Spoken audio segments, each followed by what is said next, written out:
update and name project list refinement. The list was sent out again, and Parky, did you? Yeah, I just wanted to give a brief update on the CAC before you dive into the other exercise. So the CAC met this past Monday, May 15, and I believe Tom and Carolyn are on, and then Carmine and Terry also attended that meeting. So please chime in if there's anything else that needs to be said. But I just wanted to really let this group know that we presented the spreadsheet to the CAC members, and they reviewed the recommendation from this working group. And they just briefly discussed it, and we went over the fiscally balanced list of the named projects and the roadway element. And then no action was taken as it was only an information item for them. And no feedback from the committee as a whole was provided. So I don't know if you all had anything else to share. That was really the main intent of showing them that spreadsheet. And then I'll talk about the categoricals in a second, in case you guys have anything else to add. They didn't react to it at all. They reacted. That would be feedback. So There were some heated discussions. Yeah, well, for the purposes of formal actions, I wanted just to say there wasn't formal action or feedback given back as the committee as a whole, because it was an information item, but there was quite a bit of discussion about the project.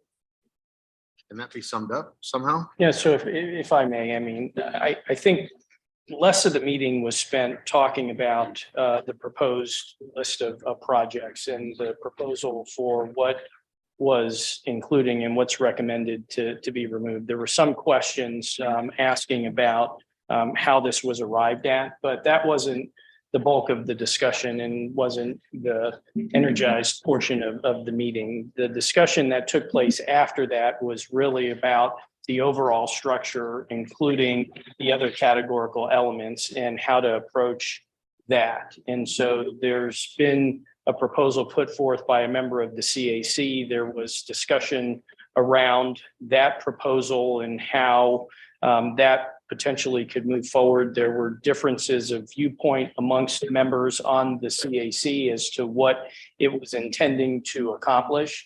But I think just as it relates to this particular list, the CAC understood that we were coming together today and that we were going to be reviewing additional information that we had requested and discussing further what this list looks like.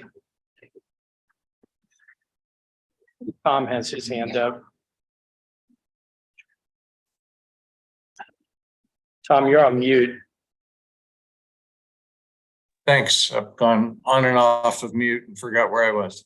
That's a good summary, Carmine. I will add a little bit of flavor. There was kind of a split among members of the committee who were on the at the meeting. There was actually a motion and second to support the framework that the TMC had produced at the last meeting, and to ask the TMC this working group to continue that work and complete it. There was also, as Carmine alludes to, a proposal that would have removed quite a bit of the named corridor projects and essentially reallocated that money into the categoricals, which several members of the committee feel are grossly underfunded at this time. Bogged down when specifics were asked for, however, and although there's one of the committee members has produced an alternative framework for the plan, it has a number of issues with it, but one one thing that was mentioned that I think is worth putting on the table today, for sure, is the transit high capacity project that remains on the CAC's list, but was moved over, at least temporarily, to its transit subcommittee in order to be more fully vetted and decided upon. That eventually, at some point, will have to be a named project. At least that's our belief at this time. And so that somehow needs to be factored into the named projects, the named corridor projects that we've been dealing with here.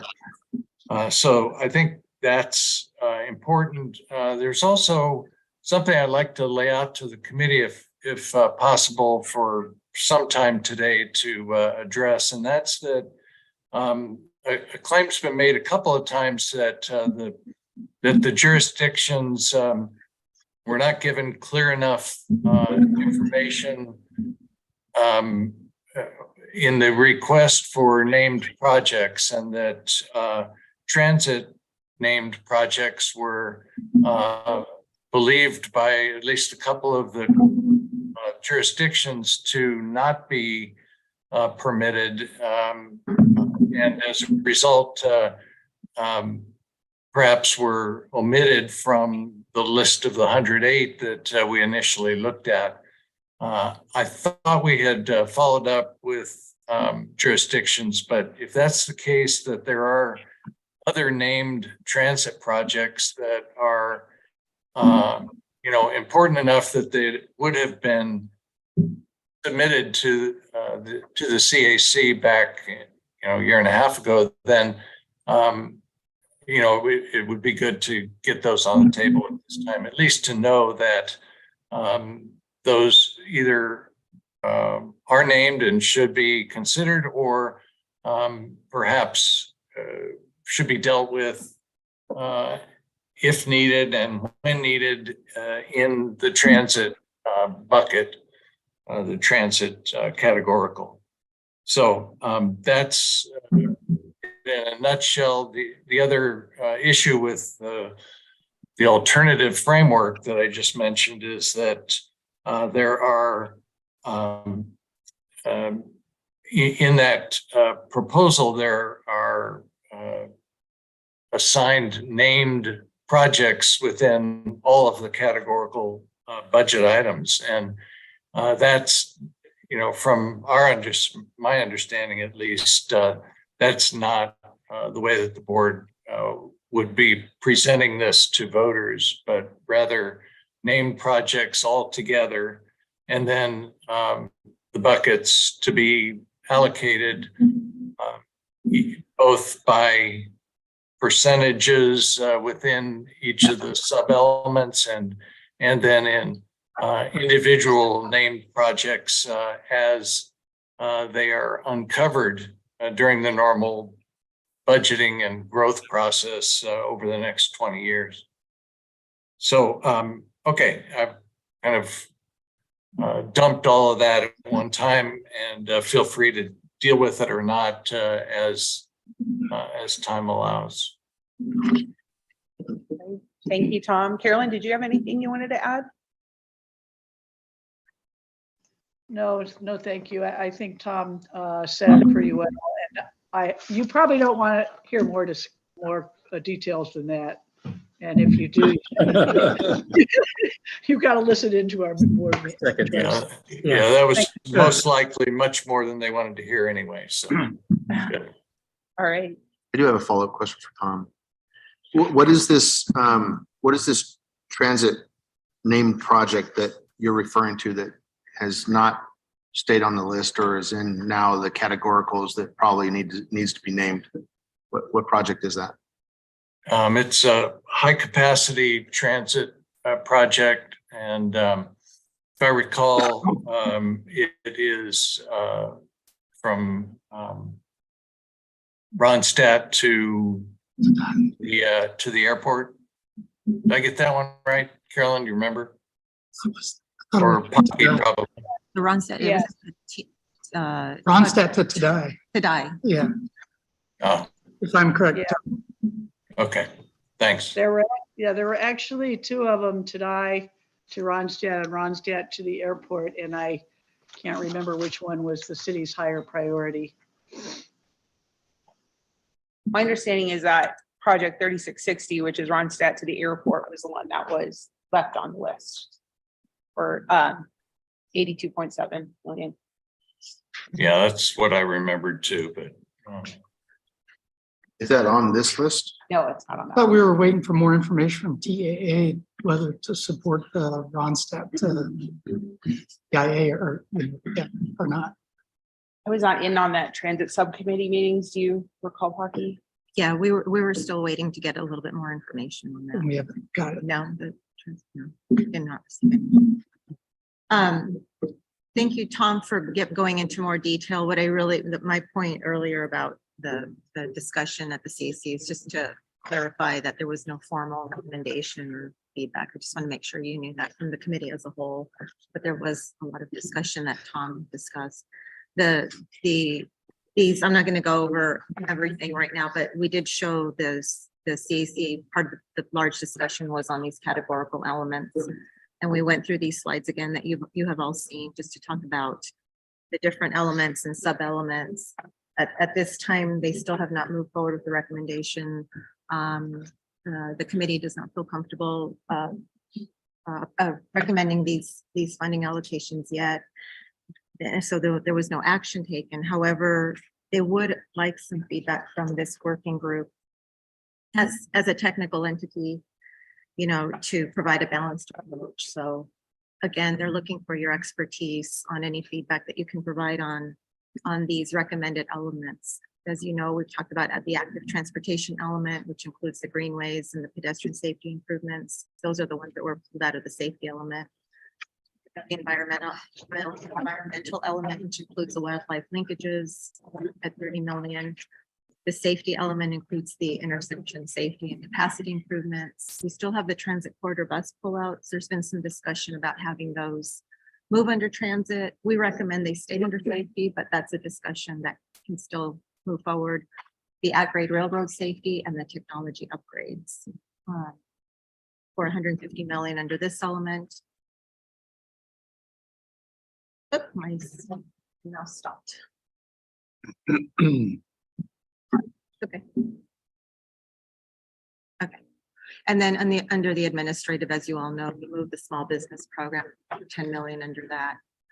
The administrative element also includes the 7 million for bonding capacity, and then the 23 million for administrative costs of state statutes. And then, of course, the transit element, which has remained at 510 million total, and it includes the weekday evening bus service, weekend bus service, the bus frequency, special needs transit, neighborhood circulator bus, and the service area expansion. So after the discussion, again, the CAC did not move forward any recommendations, but I just wanted to show you where we are with those elements and sub-elements, and any technical feedback that this group can provide to the CAC is appreciated. I have, thank you. What's also appreciated is the pastries. Thank you. You're welcome. I know that last week when we met, there was some direction to PAG staff on some deliverables so that we could continue our conversation as a working group. One was, we had an original map that showed the 37 projects. And then we had action from last week, and that resulted in some projects falling off that list. And I think it was Carmine that made the wise suggestion, hey, it'd be helpful to see a comparison. Do you guys have something like that we can look at? The before and after? Maybe we can engage on a little bit of a conversation there. Sure, this is the before. So this is the 37 projects. Parky, or Crystal, can you put it on this? And then we also have, let me see if I can.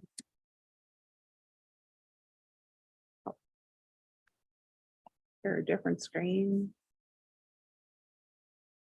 So this one that you're seeing is the list of 37. That's 37. And then this map, which is just in the Project Explorer, this is the 27. So you can see how it shrunk down by different projects. You can only share one screen at a time, so sorry, I can't. But we can do in this view is add projects back in, take other projects out. And also take a look at the characteristics of each of those projects if you'd like.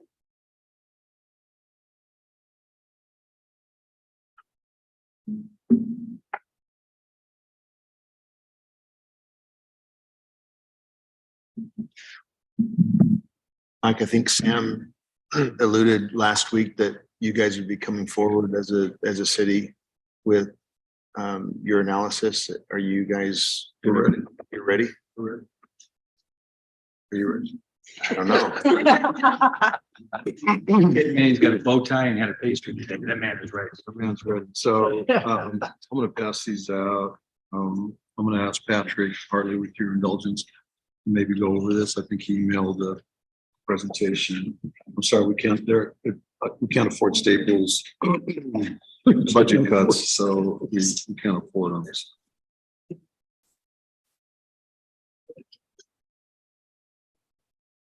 So as Patrick gets ready to make his presentation on this, what I thought I'd do is just set the stage. Did everybody get a copy?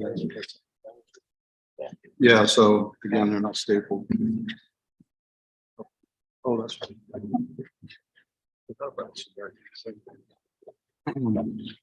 So as Patrick gets ready for that, did everybody get a copy? Before we get into the detail of it, I want to walk you through the approach because I think it's important that you know from where I come and where we're proposing. So the original motion that was made at the TMC to basically cut those last number of projects from 24, 25 to 36, whatever that number was, got my attention, because those were all City of Tucson projects. And so what I understood we were going to do, or the staff was going to do, was to look at the scope of each of those projects to try to fit them back into, number one, does the scope make sense? And is there a way to move some of those components to the categoricals, not as necessarily as named projects, but to say, hey, we can cover these in another way. That was my understanding of where we were going to go. That didn't happen. It was just truncated and then we're done. So what we did is I asked the staff to go through the projects and do exactly that. So we have done that. On a big scale, I will tell you that I think we figured out a way to reduce some of the project costs, A, and B, some projects that make sense to move into the categoricals. I understand that moving them into categoricals looks like we're expanding the named project list and spending. But I think that, I could argue they're falling into safety or some of the components that were listed there, which seems to make sense. So what we really looked at was a more holistic approach in terms of how all of this stuff could go together. The other thing we looked at was how much we are, as RTA Next, contributing towards the ADOT projects. And so there's a recommendation in there to think about reducing that amount. And we'll get into that. The last thing we did, since I was on a roll, is we analyzed and computed what the City of Tucson revenue would generate going forward. And we expect it to be in the 63 to 64%. So what we did is we took 60%, and you'll see there's a little spreadsheet on the back there. And so very simplistically, what we did is we identified each of the elements and what 60% of that is, with a subtraction of the recommended changes to the plan, what that would mean in terms of dollars in each of those categories. So again, simplistically, that's where we are today, at least in terms of a proposal or a thought. And I'm going to turn it over to Patrick to get into some detail. Thanks, Patrick.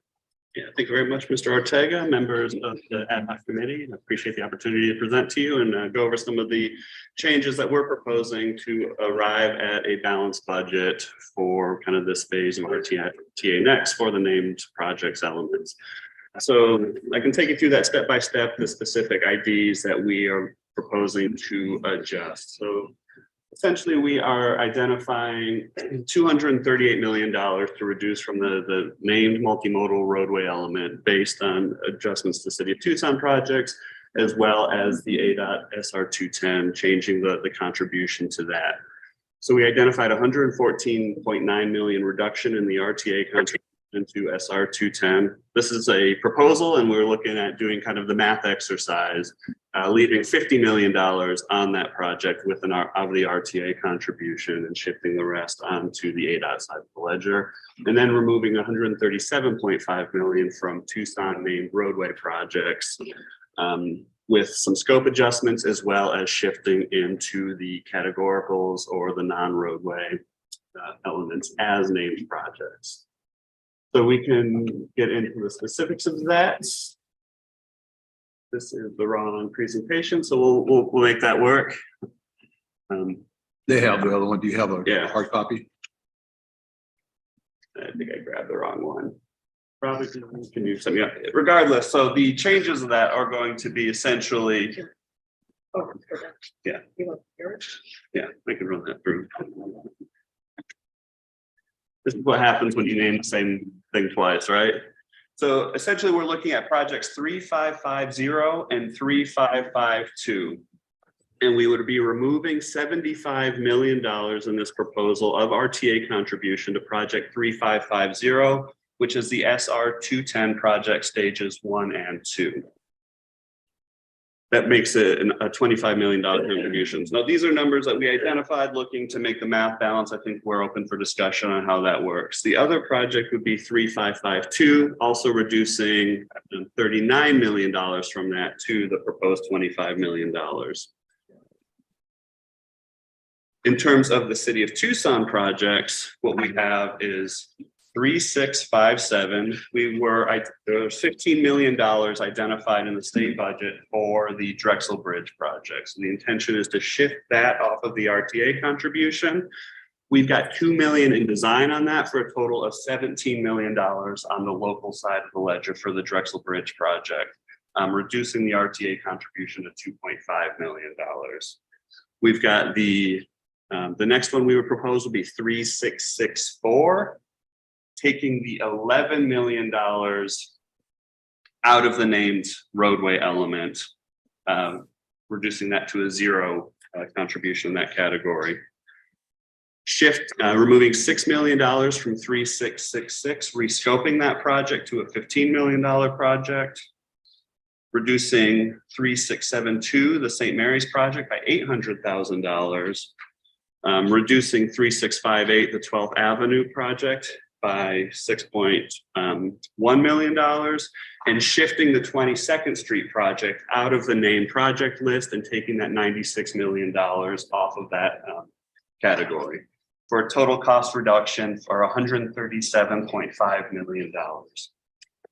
If you're flipping through and following along on your next slide, so when we add up the proposal to shift funding off of the ADOT project, City of Tucson project, in the previous action by the TMC to shift Country Club and explore opportunities for federal funding, that gives us a total funding reduction to the multimodal roadway element of $288,496,000, which is the number that we were trying to hit to get back to that zero balance budget. And then the second part of this proposal will be on the following slide, would be to take the La Cholla project and the 22nd Street project and shift those as named projects for inclusion on the ballot to the safety and the active modes element to the amount of $38 million. So it'd be $24.6 million going to the safety element and $13.9 million going to the active modes element.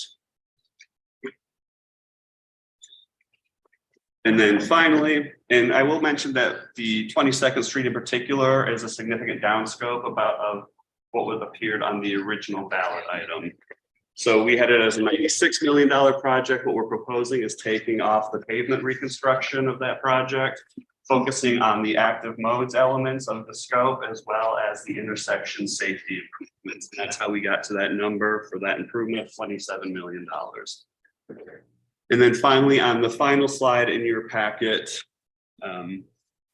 we estimated that about 60% of the regional sales tax over the 20-year horizon is going to be generated in the city of Tucson. Working backwards from that $1.9 billion number that was prepared for new projects in the RTA Next, we looked at that 60% and we came to an expectation that about $1.14 billion of RTA Next will be generated within the city of Tucson. The proposal you have in front of you totals $593 million in native projects in the city of Tucson. It also, as Mr. Ortega mentioned, includes shifting $70 million into the transit element for the high capacity transit project, as Mr. McGovern mentioned earlier. So carrying that in as a named project. So we're looking at having named projects then in the roadway element, the safety element, the transit element, and the active transportation element, totaling $593 million. The remaining available then of that 1.14 would be about $546 million that would be generated in the city of Tucson, kind of well within that cap. And with that, that was kind of the exercise we went through. I think that provides some foundation for discussion, and I apologize for not having the presentation. So I hope what you had in hand was easy enough to follow along with. Thank you, Patrick. While we're going to deliberate this or talk about it, why don't you send the right presentation to the staff so that they can distribute it to the folks that are online and won't be able to see what we're talking about. So I wanted to point out a couple things.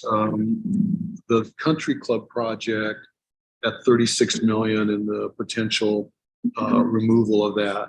I'm not jumping up and down suggesting that has to come off. What I'm suggesting though is I think working together with ADOT, TAA, county, and the city is going after external funding that we might be able to just not worry about it here. So if the conversation is we should put that back into the named projects, I think we've got a path for that. And what we can do is move additional projects to the categorical. And I think the piece that's important there is we really went through those projects and looked at the scope to make sure that in good conscience, we could make a recommendation given all of the sub-element components there. And so the spirit and intent was to really dissect that and go through that. The other piece that I think is important is Patrick suggested that we're up for conversation. We're always up for conversation. But the recommendation is that the local match or let me rephrase that, the RTA match for ADOT projects be about 10%. And so if you look at that $50 million that Patrick mentioned, it's just slightly over 10% of the cost of those two phases of SR210. So that's just a suggestion, that a recommendation at this point. We talked about it a few months ago and it never gained any traction. There was really never a decision made, but that would be something I would suggest that we need to do. The last thing I'll leave you with is when you look at, and by the way, the chatter about the 70 million, that's from Ronstadt, basically downtown to Tahona to die. So it's that component because we can't afford the other one. The other one's too expensive and it's got other challenges. So I think the focus is really going to be on that north line. But I will also suggest to you that the operational cost of transit, if you just look at that, I think that number is the 510 is too low. Just from an operations standpoint, we've got to really think about that. And again, there should be at least some dialogue about that. So that's the exercise. Ultimately, I think it gives us a path that you all might want to consider and chew on. Obviously, we're presenting this to you today. We'll get you the backup on this so that you all can have that and dissect it, and we'll get together again. And maybe we can get a recommendation from the group. So that's it. Your chair, can I have a moment? Got some thoughts. It's on not this. me, it's them. So it's not the. Thank you. Thank you. I've got some thoughts regarding this. First of all, thank you for bringing these points up and making them part. I think this is a valuable discussion that we need to have. And ADOT is certainly, willing and open and looking forward to moving forward with these discussions as a participant in the region. Number one, you brought up an interesting point in particularly the Drexel project with the state funding in the recently passed budget. There's also more funding for other projects that are proposed in this that were put in the state budget. So I suggest that we look at that, make sure that there's no overlap with the state funding, and we can possibly reduce some of the project costs. Do that. I know there's a direct cost, 10 million for Cortero for the design. That might be an option. I'm not sure what the scope of the Tangerine funding is. It's a little vague in the way I've read it. So we might have to get some clarification on that, but there is what I've read, $5 million available for some component of Tangerine Road, which is also a project in there. I'm not sure whether that funding is for that project or adjacent to it. It's unclear. So I do think we need to clarify for the the widening project. Is it? It's for the widening. Okay. Project. All right. Either way, we need to, I think, look at this and see if there's some correlation there. A couple of other points. The funding that's put in, and I'm doing this more for clarification, that was the federal funding state uses in the PAG region is not an unlimited pot. We get a certain size of money every year. So if their money proposed from the RTA next, the funding is reduced, that money comes out of the PAG program, which is not programmed by ADOT, it's programmed by the PAG region. So it's programmed by this body and then advances towards the board. I just want to make sure that that's clear, that there may be an offset for projects in the RMAP down the road. We've got a list of ADOT projects that we publish in the RMAP, and that's our expectation for 20, 25 years moving down the road, and if the funding is available. So there may be some kind of offset in that as we go around, as we move through. The other thing I want to point out is the estimates on these. We're not on these projects in this list. We're not 100% sure if these estimates are accurate.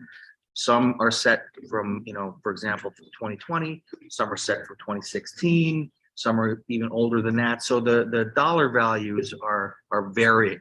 So are we working with accurate numbers?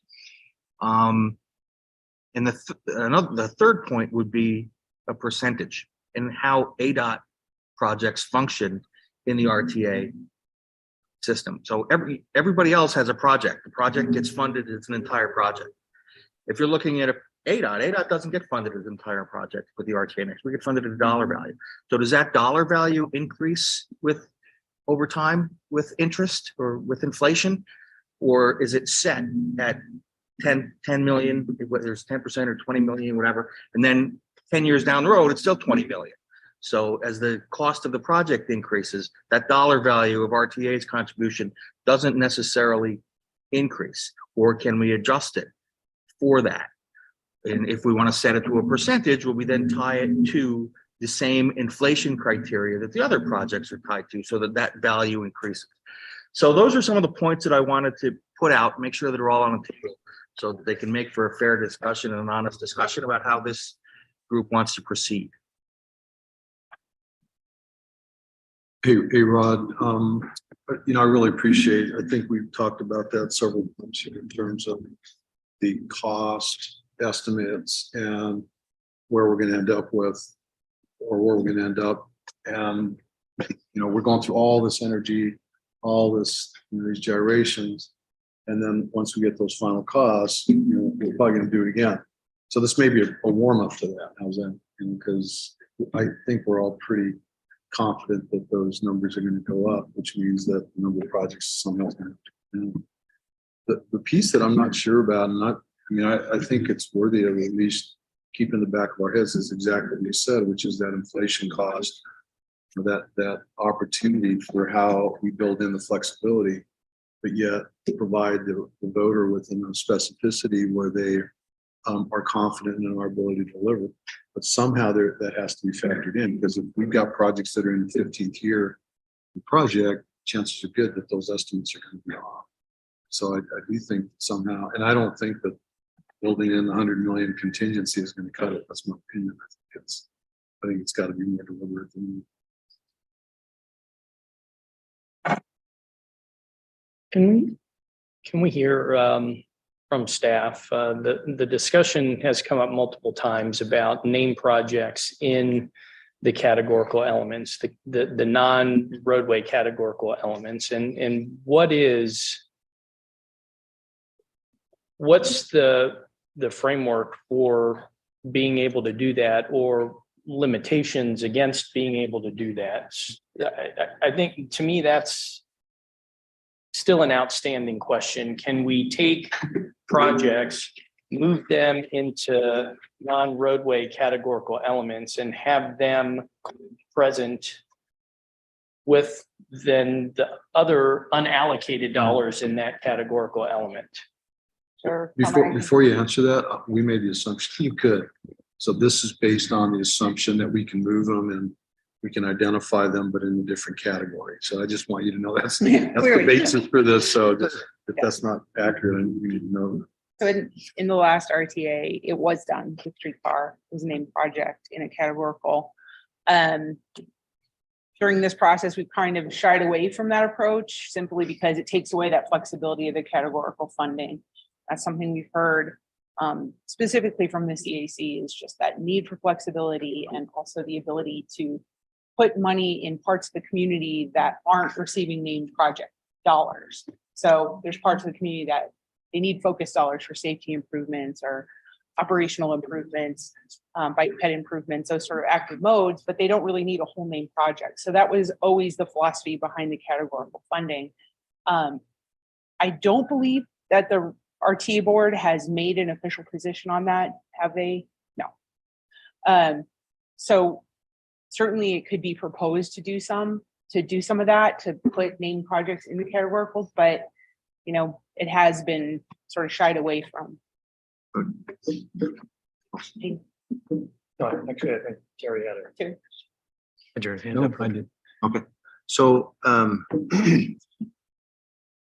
I just, I look at this, and maybe I totally misunderstand how we're using named projects versus categoricals, but I understand the need for this region to have some flexibility built into our programming as we go forward.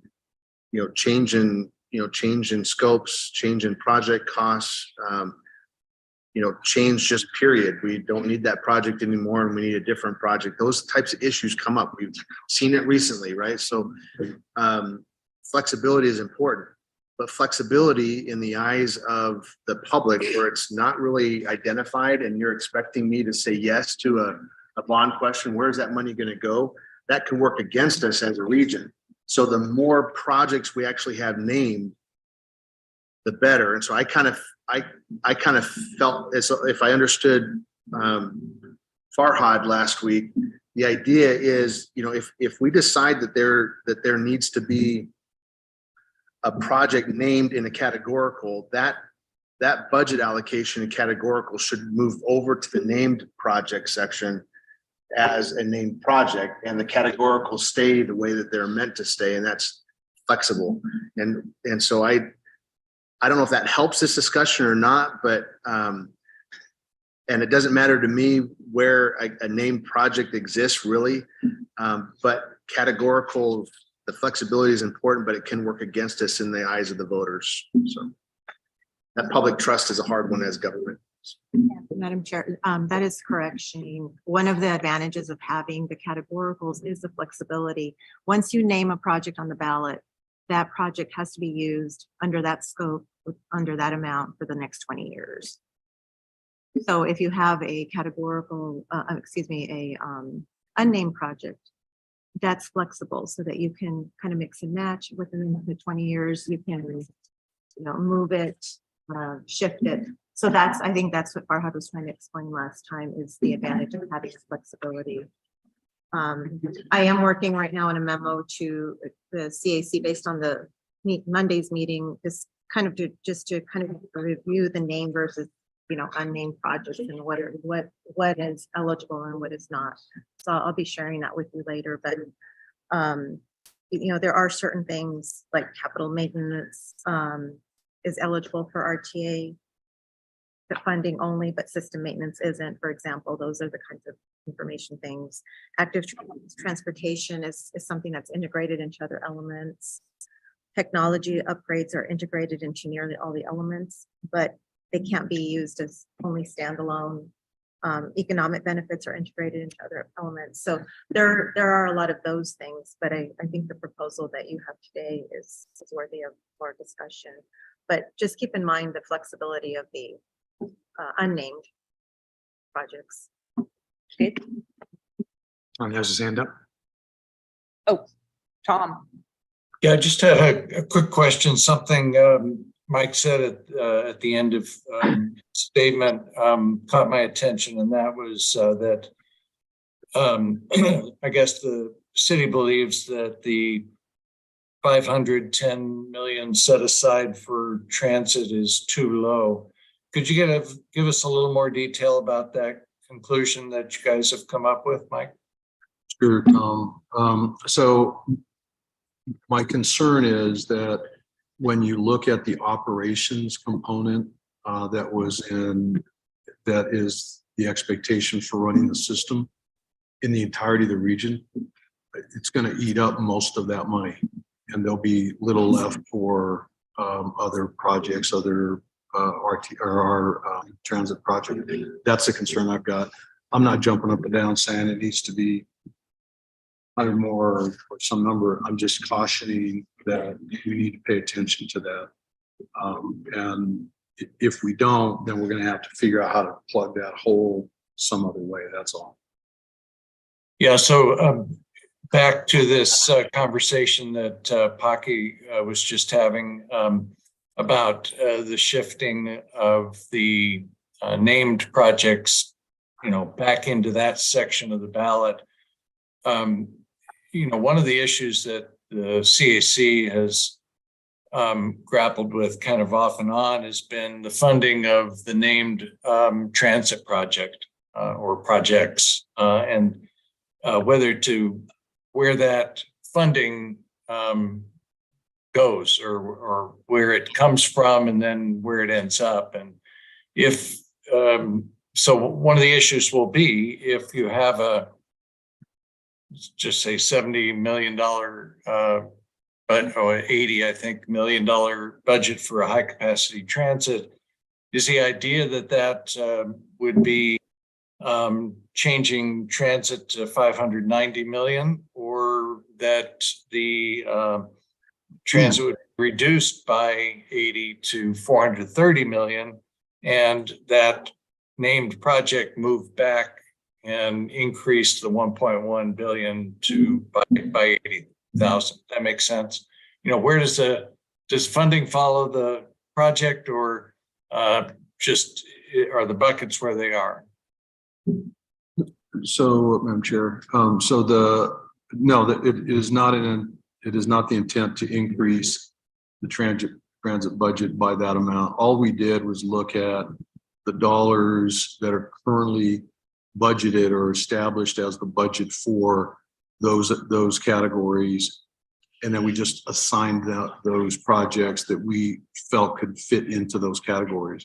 It does not address the budget number. It's really just the categories. So in the transit component, that would be the 510 minus the 70 is what would be left.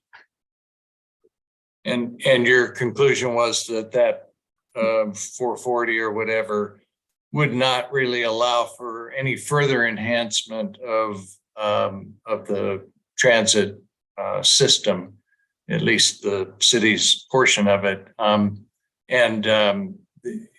of the things we've we've been talking about is that transit element is intended to both maintain the enhancements that RTA one produced, but to examine some further enhancements, things like more neighborhood, more neighborhood transit and a few other items that could use a little further enhancement. And so, we're kind of grappling with how much is the base to maintain the previous enhancements, and how much is needed then to go beyond that. And is there any left over if we're at, 510 or 430 or 440, whatever it might be? All right, Patricia, did you have something down? Yeah, thank you. Hi, I'm a member of the CAC. Just listening to this conversation and wanted to give, I guess, a representation of what I've been hearing at CAC meeting. I've heard a bit about desire for flexibility in funding buckets, but I've also heard from several people, several times, myself included, that we're interested in placing named projects in each category, as some are proposing here, in part because we'd like to prevent future sweeping of categorical funding buckets to pay for roadway projects, as what happened in RTA 1. So, that's still in discussion, but it felt important to let you all know that has been heavily discussed in CAC, and I think a lot of CAC members are interested in that model.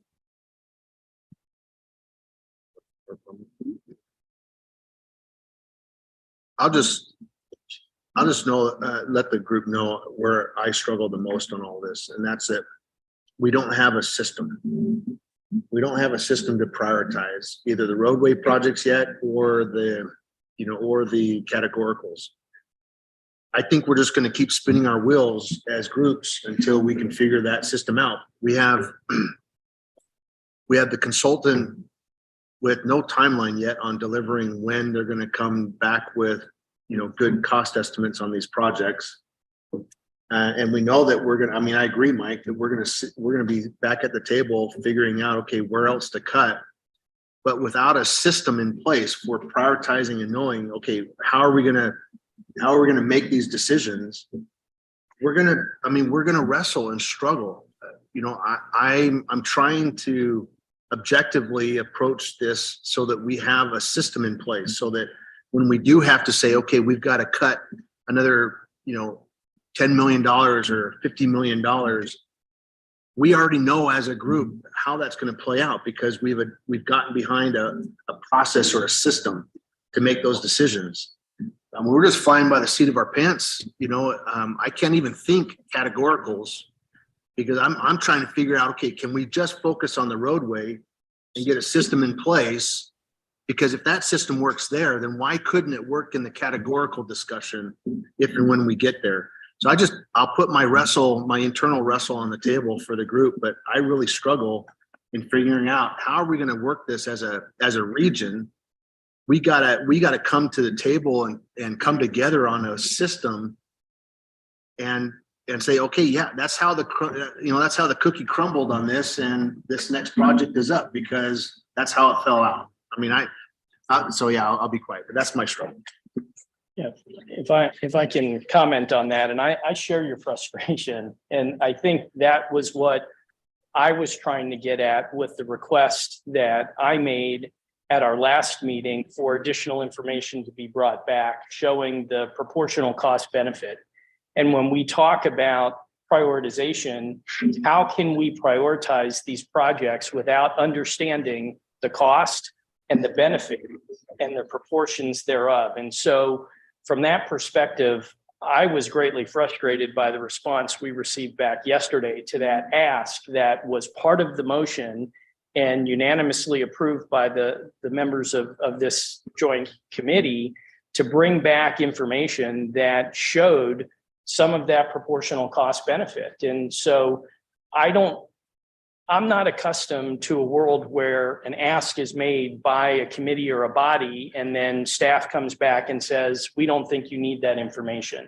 And that is hugely disappointing to me that we're here today without any information in hand. And I understand some of the complexities of how do you assign that proportional cost or benefit. And Rod even asked that question at the end of our meeting as it related to the ADOT projects. But to not even make an attempt at how to portray the cost and the relative benefit. And I'm not saying that what was asked for is the definitive. It is an input and information for this group and the other committees to consider as we try to get to exactly, Shane, what you're frustrated about is how are we going to prioritize this list? And so I don't understand relatively how these costs translate to benefit and then gives us the ability to clearly delineate this one goes over that one, right? Many of us are pursuing these federal infrastructure dollars. And as part of every single application that we submit, we have to do a benefit cost analysis. And there's a threshold that they say, if you're below this, you're not going to meet the criteria. But we're, for some reason, adverse to looking at it in that respect. And if there are other dimensions of this that we can look at to help us organize our approach and arrive at that prioritization, I'm entirely open to it. But to have a response back the day prior to this meeting saying, we don't think you need that information, or we don't think we can assemble that information, that's greatly disappointing. Well, let me, if that was in response, Mike, let me just say this. And I'm not jumping to the defense of staff at all. I agree with you, Carmine, that if a committee or a governing body asks staff for something, there needs to be an appropriate response. And that response can't be, well, we just didn't think that, you should have, I don't know what, but so I agree. And I'm not meaning to jump to defense, but there was a comment or two made last week in this working group. The caution of tribalism, the caution of becoming parochial in our view and not truly regional in our view. And the type of information that was asked could lead us down that kind of path, that kind of discussion. And that's a difficult discussion, but probably maybe necessary to have. It's just, if we go there, and I kind of see that a little bit with all respects to what Mike put forward in his team. I see a little bit of that in this last slide here of not truly thinking regional in the sense that we all lean and rely on the lifeblood of the city of Tucson, because all of our residents, until we're like mature like Tucson, all of our residents are spending their dollars in Tucson. But we also have to view this. So I recognize that, and I recognize where these numbers come from that Tucson provided. But I also recognize that we have to get it across the voter threshold at the end of the day. And maybe that's where this map comes in. Maybe that's where a little bit of the information you're talking about, Carmine, comes to play. But going down this road, I just caution the group that it'll be easy for all of us to start, pulling away instead of together. And I guess I'll be quiet there. But that was my concern. Go ahead, Jamie. So I actually have 3 comments. So first of all, I think this is a good approach, Michael, that trying to get us to that 300 million, right? But I guess I get some questions. If we lop off this ADOT project of 100 million, how do we still get people in and out of the city of Tucson? How do we still get people around? And I guess I'm not an engineer. I was a firefighter for 37 years. So how do we get people into Tucson and out?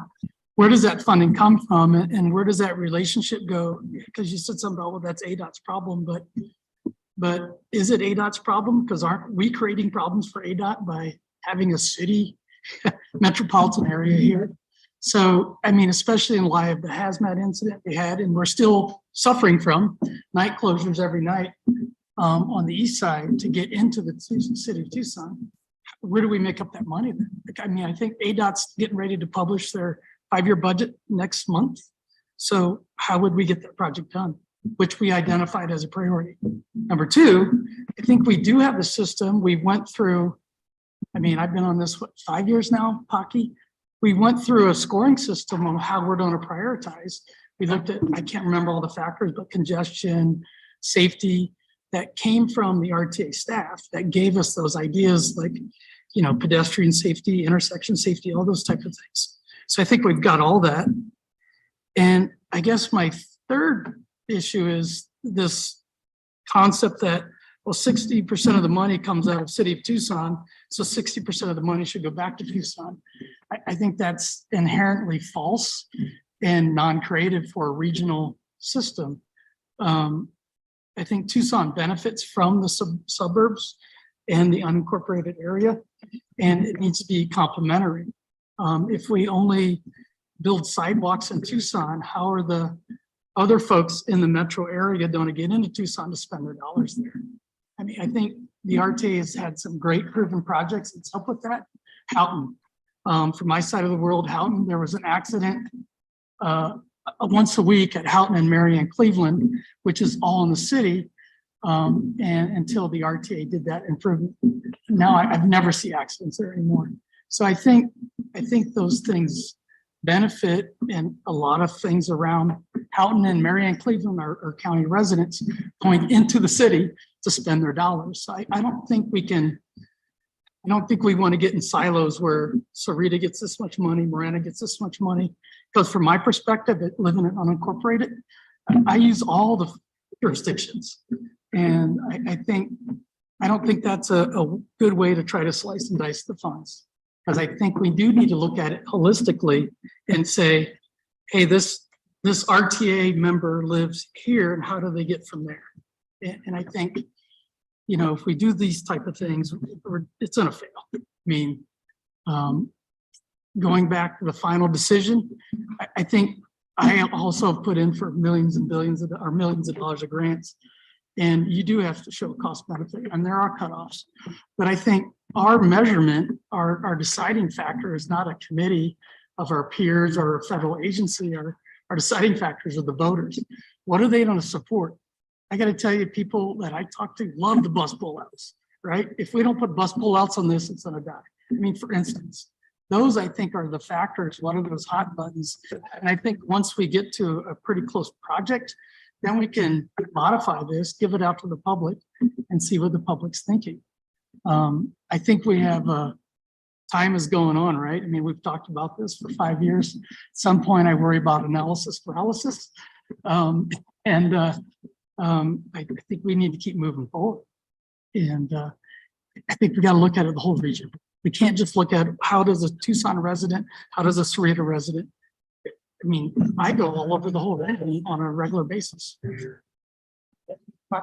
Yeah, I want to thank Jamie for saying that, because it helps with my response to Carmen. And I understand the frustration with the memo I sent out, but we don't feel comfortable looking at things, you know, per jurisdiction per capita at this point. We're trying to look at everything holistically and regionally, kind of as Jamie said, and I actually received more positive comments about the memo than not. But that was our reason for not feeling comfortable with providing the committee the request. It's just that we really want to keep this as regional as possible.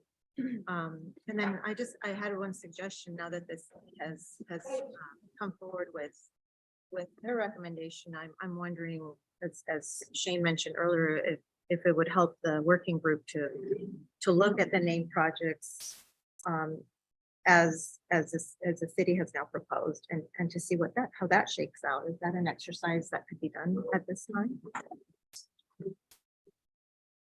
And Mary has a comment. Rod, and then we'll go to Mary. Yeah, my apologies. I can't see who was speaking before Pocky because you're little green dots on my screen. But I wanted to thank you for your comments, and I hope we can get people from the CAC to perhaps watch this, because you are absolutely dead on as far as I'm concerned. And from the people who I have listened to in the CAC, I think the majority of them would absolutely agree with what you're saying. It's not easy to articulate. And so I thank you very much.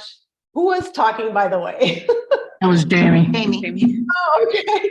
Well, thank you. so much. Like I said, I just can't see it because it's just a little box, but you articulated it very well and I truly appreciate it. And I'm gonna go back and listen to this again and take down some notes when I can. Thank you. Thanks, Mary. Rod? Thank you. Yeah, I'd like to take a moment and comment to some of Jamie's points as well. Your concern about the funding for SR 210. So I'd like to kind of go over again how the funding process works with ADOT funding and the PAG region, so that maybe you can get some clarification on this. So ADOT doesn't do the funding. We suggest projects, suggest a program that goes up through the PAG board, and then the PAG board ultimately decides on how that proceeds. The beauty of RTA Next and how this can influence that process is that if a project is put on RTA Next, it's now got voter approval to move forward. And it's now going to be processed, and the PAG board will move that forward. And it's kind of a stamp and a methodology used to leverage federal funding to assure that that federal funding goes towards that project. So by putting SR 210 in the RTA Next program, you've done two things. You've told the region that this is an important project for the region, and we are trying to leverage federal funds, or want to leverage federal funds on this, so that we can guarantee that it will move forward within that time frame of RTA Next. So that's depending on the percentage of the funding. That's a whole different story on what the value is for that. The other thing you were talking about was, I guess silos and everybody trying to put things in silos. The beautiful thing about my stance with ADOT is that I don't have any population to put in a silo. We are in the entire region.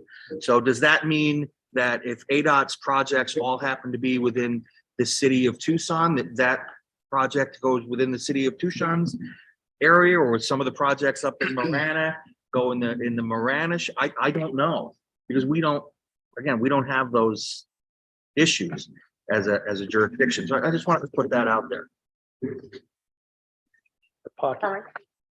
So I just want to stress that I'm supportive of a regional approach, and nothing that I've asked that we received by way of information is to move us in a direction other than that. It's really to help us move forward with a path and a purpose. And again, if others have suggestions on information that this group would benefit from receiving and helping to prioritize the list of projects, I contend that all of the projects, excuse me, on the list have regional benefit.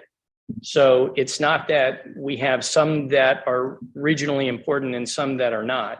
We're trying to get to a prioritization of that list. And for me, it is some method of looking at the cost and the benefit derived from it.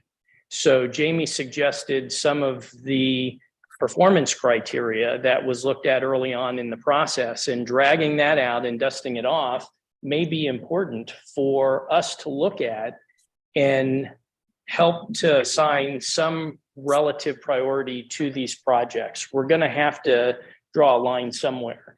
And I don't feel like there has been a sufficient vetting of an approach to doing that to be able to feel comfortable voting for a list. And that's why at the last working group meeting, I had asked for clarification from Shane on his motion that with this approved approach, we were going to close out this discussion, because I don't think we're close to closing out this discussion.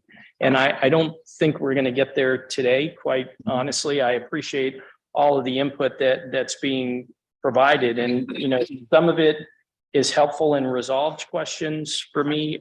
Other pieces of it raise additional question. And just for example, we've got multiple projects that are ADOT projects in there. And what the city is proposing is a 10% RTA contribution to that. The other projects are at 50%. And are we okay as a group with that? And is that, something that that we should be looking at? And are we needing to take a standardized approach, or is it okay? Rod, you had mentioned the RMAP. And so I thought in the discussion around the ADOT projects in prior settings, it was indicated that not all the projects that are on the ADOT system are in the RMAP. Is that correct? Correct, yes. And can you clarify which are and which aren't? I'll have to go back. Could be a moment to open my own. Oh, spreadsheet okay. on my- But that's just I'm the not que- sure Tangerine. Yeah, Tangerine is in the reserve list. and what does that mean? That means that it will be moving up if so desired, but it's not listed in the funding as a monetary project in the list. So even if we just take the bundle of ADOT projects as an example, I do not know how to prioritize them relative to one another.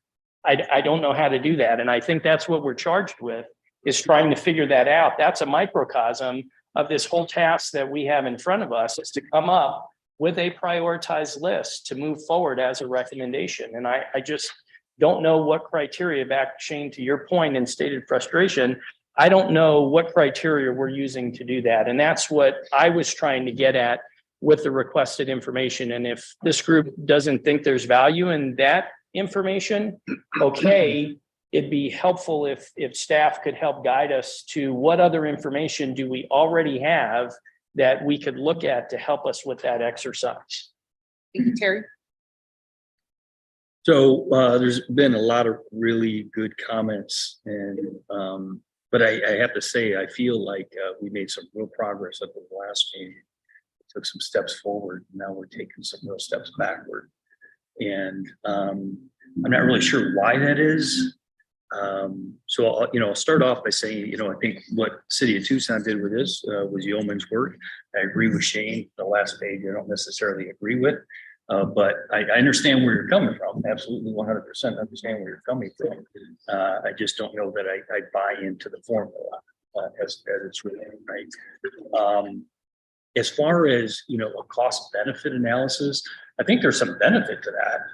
I just don't know how you're going to get to that, how we're going to arrive, do a cost benefit analysis and do prioritization based on the benefit to the community based on what it costs. Because mass transit, for example, is going to be highly costly and not all that beneficial. From how many people are going to ride it and be on it throughout the entire metropolitan area, there's just not going to be that many people on it versus a major interchange or intersection or roadway where thousands and thousands of people are riding it. So does that mean we don't do mass transit? I don't know. I mean, if you talk to some people, they would say we need to put it all into mass transit.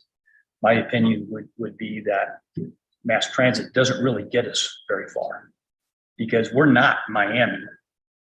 Miami's 35 square miles and they can do mass transit, right? The city of Tucson alone is 144 square miles, I think, roughly. We're 120 square miles.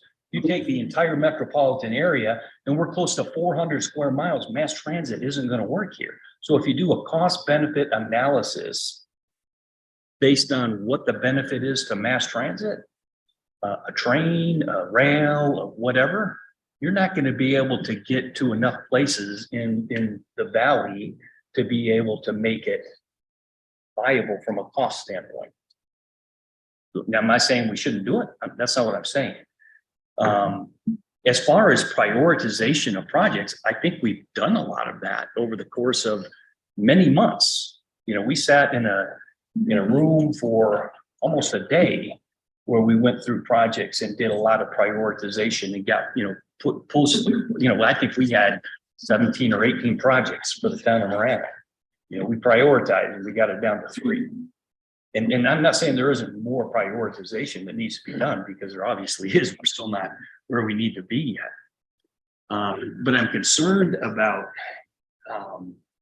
getting so far down in the weeds and, trying to parse out the available monies based on what's contributed by what area. I don't think that's going to get us anywhere close, because if that's the case, then we might as well all go back to our jurisdictions, all go to our voters and say, hey, we want to do a half cent for transportation in our community. And whatever we get from that, that's what we're going to go forward and build. So, I think there's, maybe some benefit to what Carmine is suggesting in terms of trying to look at what projects get the most bang for the buck. But there's some projects that are going to be on the list, whether they provide a great bang for the buck or not. And I'm not sure how we get there. I'll be honest. I'm not one of the smart guys in the room. Carmine's one of the smart guys in the room. Mike he's on the verge. He's kind of like on the fence. Sometimes I'm thinking, yeah. Sometimes I'm like, yeah, man, I got that wrong. I don't know. So yeah, I just feel like we're starting to take a big step backward here, and that's starting to concern me, because I told my council last night, I think we're making some real progress. We're making some advancements, and now I'm feeling like we're kind of going backward. So. Thank you, Terry. Mr. Ortega, and then Patricia. So I've learned a lot sitting here. Terry wasn't truthful to his counsel. It's not good. Are you? Every single day.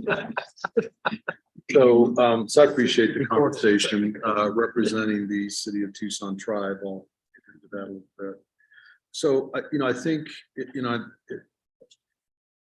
what's important for us to think about is the difference and the uniqueness of the region.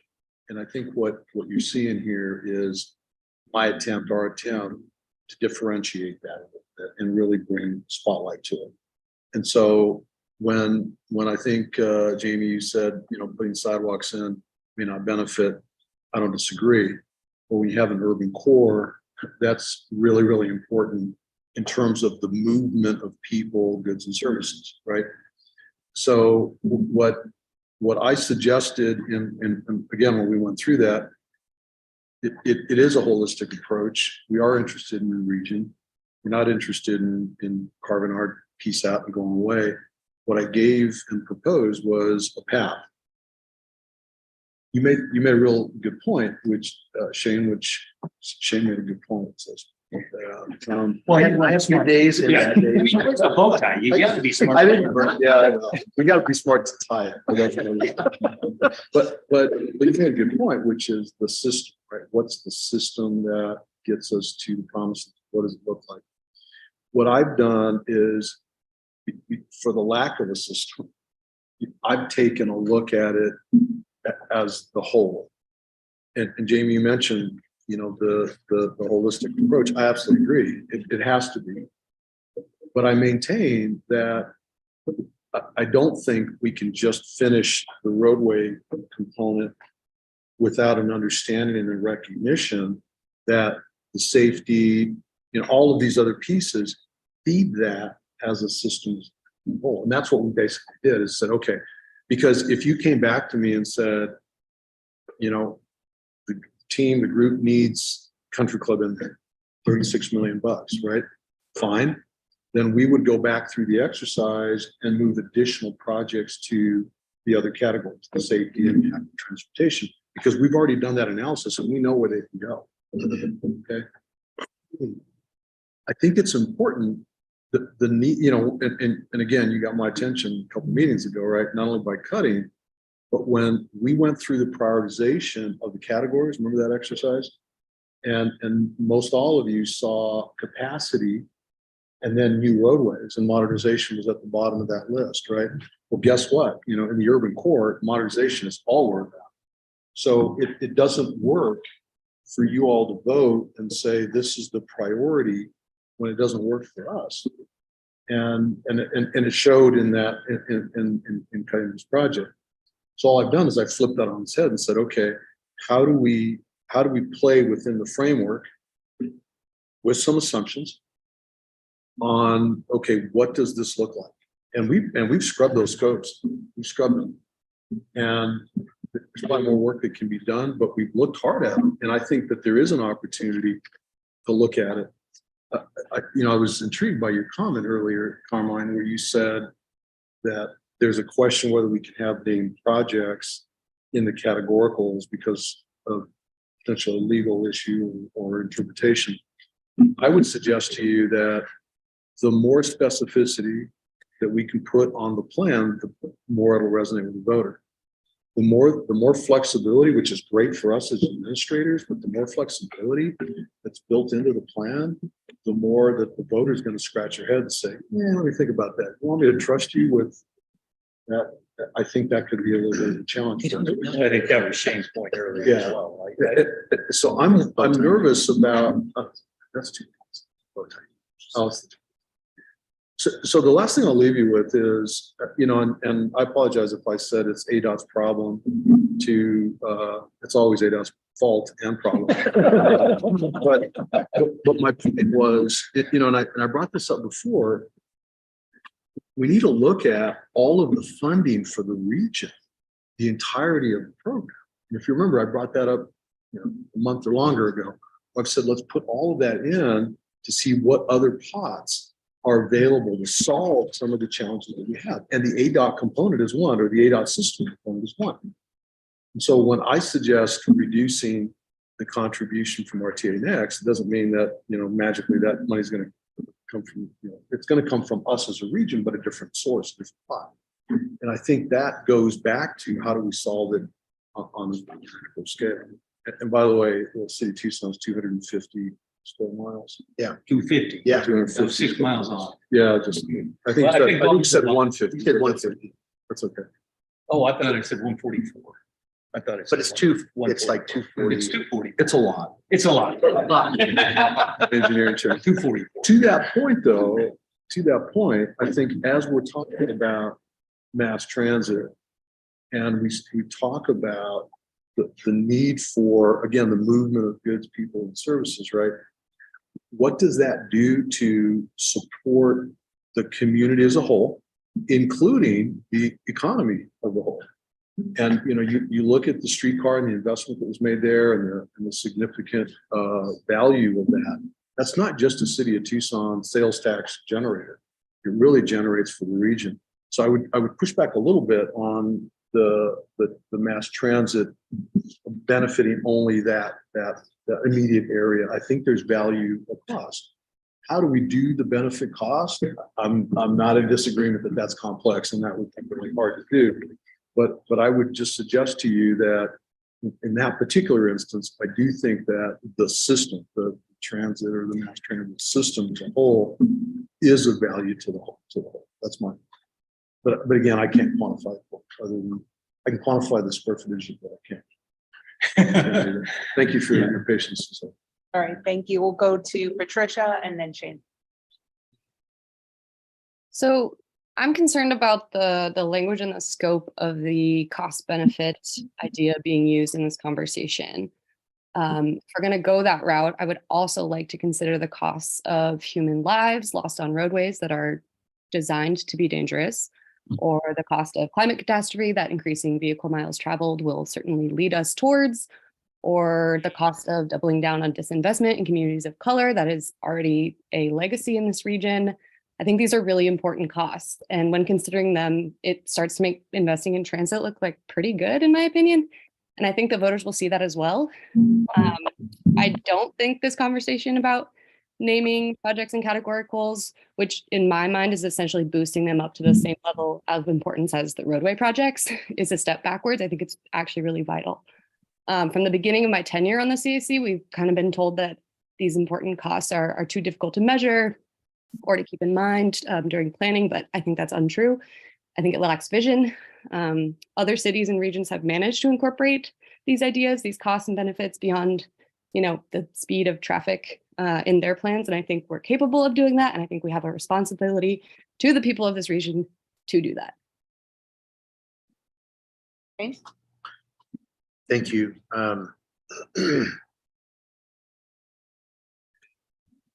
Like just for a moment, can we put this off to the side, this last sheet, just for a moment.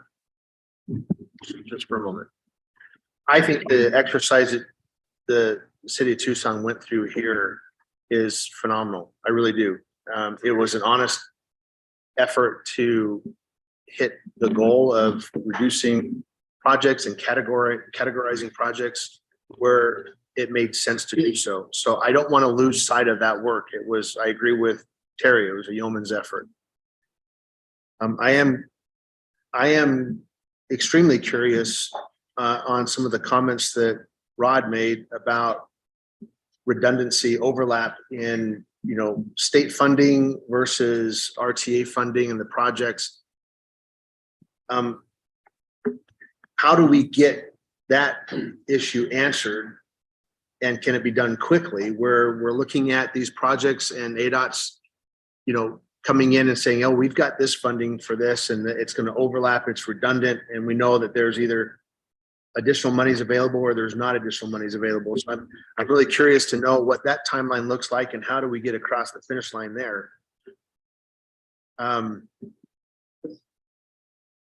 When I step back the last couple of meetings that we've had, and going back to the comment of my frustration, not having a system to, you know, to make decisions off of. I agree with Terry. I felt like we were making a lot of progress, and I wasn't bold enough to tell my whole council that. I just told my mayor that. But It wasn't the smartest one in the room. Really admitted that, but thanks for reminding me. but I did do it with confidence and quite frankly a little bit of pride in the work that we're doing as a group. I think we're onto something.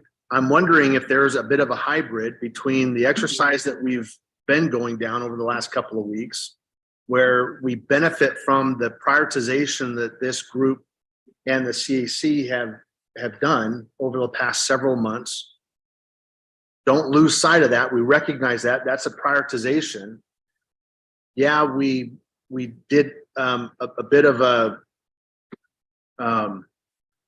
you know, a bit of a hard line approach to, you know, to getting to that needed bottom line. But then we stepped back and I withdrew that motion, and Jan was kind enough to second that because it was successful in getting us kickstarted going down this direction. And we said, okay, let's rank our projects within these categories. Another exercise to further prioritize. And we did that. And then we applied this other analysis where how far will our funding take us? Level 1 rankings, number 2 rankings, all the way to number 7 rankings. And we did that. And we had a balance of $75 million left on the table to go to something, whether it's more named projects or it moves over to categoricals. Quite frankly, I was open to that conversation. But I'm wondering if Tucson's exercise makes it possible for us to even go further down in the rankings on the modernization projects, because modernization is really important to Tucson. And I get that. I mean, you know, mass transit is not going to work in downtown, even if there is a downtown Sahuarita, right? I mean, we like to think there's a downtown, but it's nothing like Tucson's downtown. And so modernization in that sense of the word isn't going to really work much for us. But are we looking at making sure that our bike paths are safe, our intersections are safe for pedestrians and bicyclists, that we have wide enough sidewalks, and that we have a trail system through our community to handle other modes of transportation? Absolutely, that's important for us. So I think that I think we're on a good path still. I'm wondering, does Tucson's exercise allow us to get further down in that list of modernization projects? And if it does, maybe we're still moving in the right direction. And then we have this exercise with ADOT where we look at, see if there's redundancy. Maybe that helps out even more. But if we can solidify the corridor discussion and we understand how we got there and we're okay with that process, then I think we don't necessarily close the door for the roadway projects to get the Carmine's concern, which is a good one. But we say, okay, we're comfortable here and we can now move into categoricals. Maybe looking at some of the same types of process and seeing if we can work something up in time for a recommendation to the board in July. So anyway, I'll be quiet. Rod and then Mike. Thank you, Poppy. So Shane, I wanted to address your point about NDOT process for, I guess, cost benefit and an analysis. So I think one of the concerns is from and Dave and Pocky, feel free to chime in here. If we do a look at the RMAP, the RMAP is a planning document and it's already, from 2020 and we're just entering now the update process. So we got to make sure we're comparing apples to oranges when we look at the RMAP. So if we can certainly go through, and I'm sure PAG can go through and do an analysis. This is the projects in the RMAP, ADOT's projects in the RMAP. This is what they cost based on a 2020 budget. This is the funding that we've projected for the RMAP in the 2020 budget. But then are we comparing it to 2026 dollars when we haven't gotten to that point yet? So opening that is a question I think the PAG board needs to kind of address in terms of that analysis. But I do think it may very well be possible to do that, and we can weigh it. But again, it's going to end up being a planning kind of thing. And the RMAP is a planning document, and you can only get so precise with it. So I'll leave that at that, I think. Rod, I'm sorry, go ahead, Mike. So, I can put aside that last slide for a minute, for a moment, just for a moment. So think about it this way. If you can go back one slide, two slides. Now, yeah, that's fine. So if you look at that, basically the way we approach this is we took 137 million out of the corridor projects. Okay. When you add on top of that, and then go to the next slide, Patrick, if you or whoever's driving. So we took out 137 million from the roadway corridor projects. Then we recommend a reduction of 114 million on the ADOT projects. Okay. And then the elimination for now of or other funding sources for Country Club. That's $288 million. All right. So if you look at it simplistically, the nugget that we were trying to crack was 300 million, right? That was what we were told over and over and over again, that we were over programmed by 300 million. That number is not an accident. That was exactly what we were trying to do, was figure out how we get a reduction in the roadway corridor element, if you will, that budget of 300 million. I came up with 288. Okay. So if we just stop there, and the assumptions that we made, forget about those, the last page for a moment. Well, then all 37 projects are, all of the projects that we have listed. Now we've taken some out though, because that 137 million takes out some projects. So if you can go back one slide, I think. Go back one. Yeah. So if you look, the 22nd Street, Alvernon to Camino Seco, that's $100 million bucks, all 96 million, right? That's a huge lift for me. We haven't even gone down that path yet on my end. But for example, that we took, we went to the state and asked them for money for Drexel. That's 15 million bucks. So we have been trying to solve this in a variety of different ways. And what I'm saying to you, Shane, is you're right in that the effort was to try to solve the $300 million bogey that we were continually given, right? Without going through and just, I'll use the term arbitrarily, chopping the city of Tucson projects at the very end. And I did that without impacting anybody else other than the regional funding that we would allocate to the SR210. So that was the approach that we took here. And that gets us a long ways towards. Now, there's a big assumption, obviously, if the region doesn't want the SR 210 contribution to go down by 114 million, well, then that's another problem we're gonna have to solve down the road. But that was the approach here. So you're right to focus on that. But quite frankly, that's what we had asked be done months ago for the analysis and really a dissection of that scope. Because that's the key piece here. You know, and again, we've all gone through, yeah, those numbers are good, or yeah, that scope's good. We actually went through a deep dive of these things and really dissected it. Because again, I think we're gonna have to do it again, you know, down the road. Well, and that's the concern that I have, Mike. I'm trying to figure out as a region, as a group, as a working group, what's our system? I mean, as an agency, you went through and did a lift, a quite heavy lift that impacted only your projects. Right. I can go through yours. You want to go through mine? I mean, but Jane, think about that, right? I've got the resource and when that didn't happen at the table, I said, fine, we're gonna do it. Because I have to be able to justify the approach and I can do that. We can go down to any rabbit hole. But I think that is the system, quite frankly, but that doesn't help in the prioritization because your prioritization is going to be different than mine because, and we already saw it, capacity versus modernization, right? They're almost on opposite sides of the fence. I understand that. And that's why I said, okay, let's carve out what we would get allocated, if you will, in a perfect world. And then I just focus on that because that's going to be, you know, how I spend that is up to my unique needs. You spend your unique, but together we do it from a regional standpoint.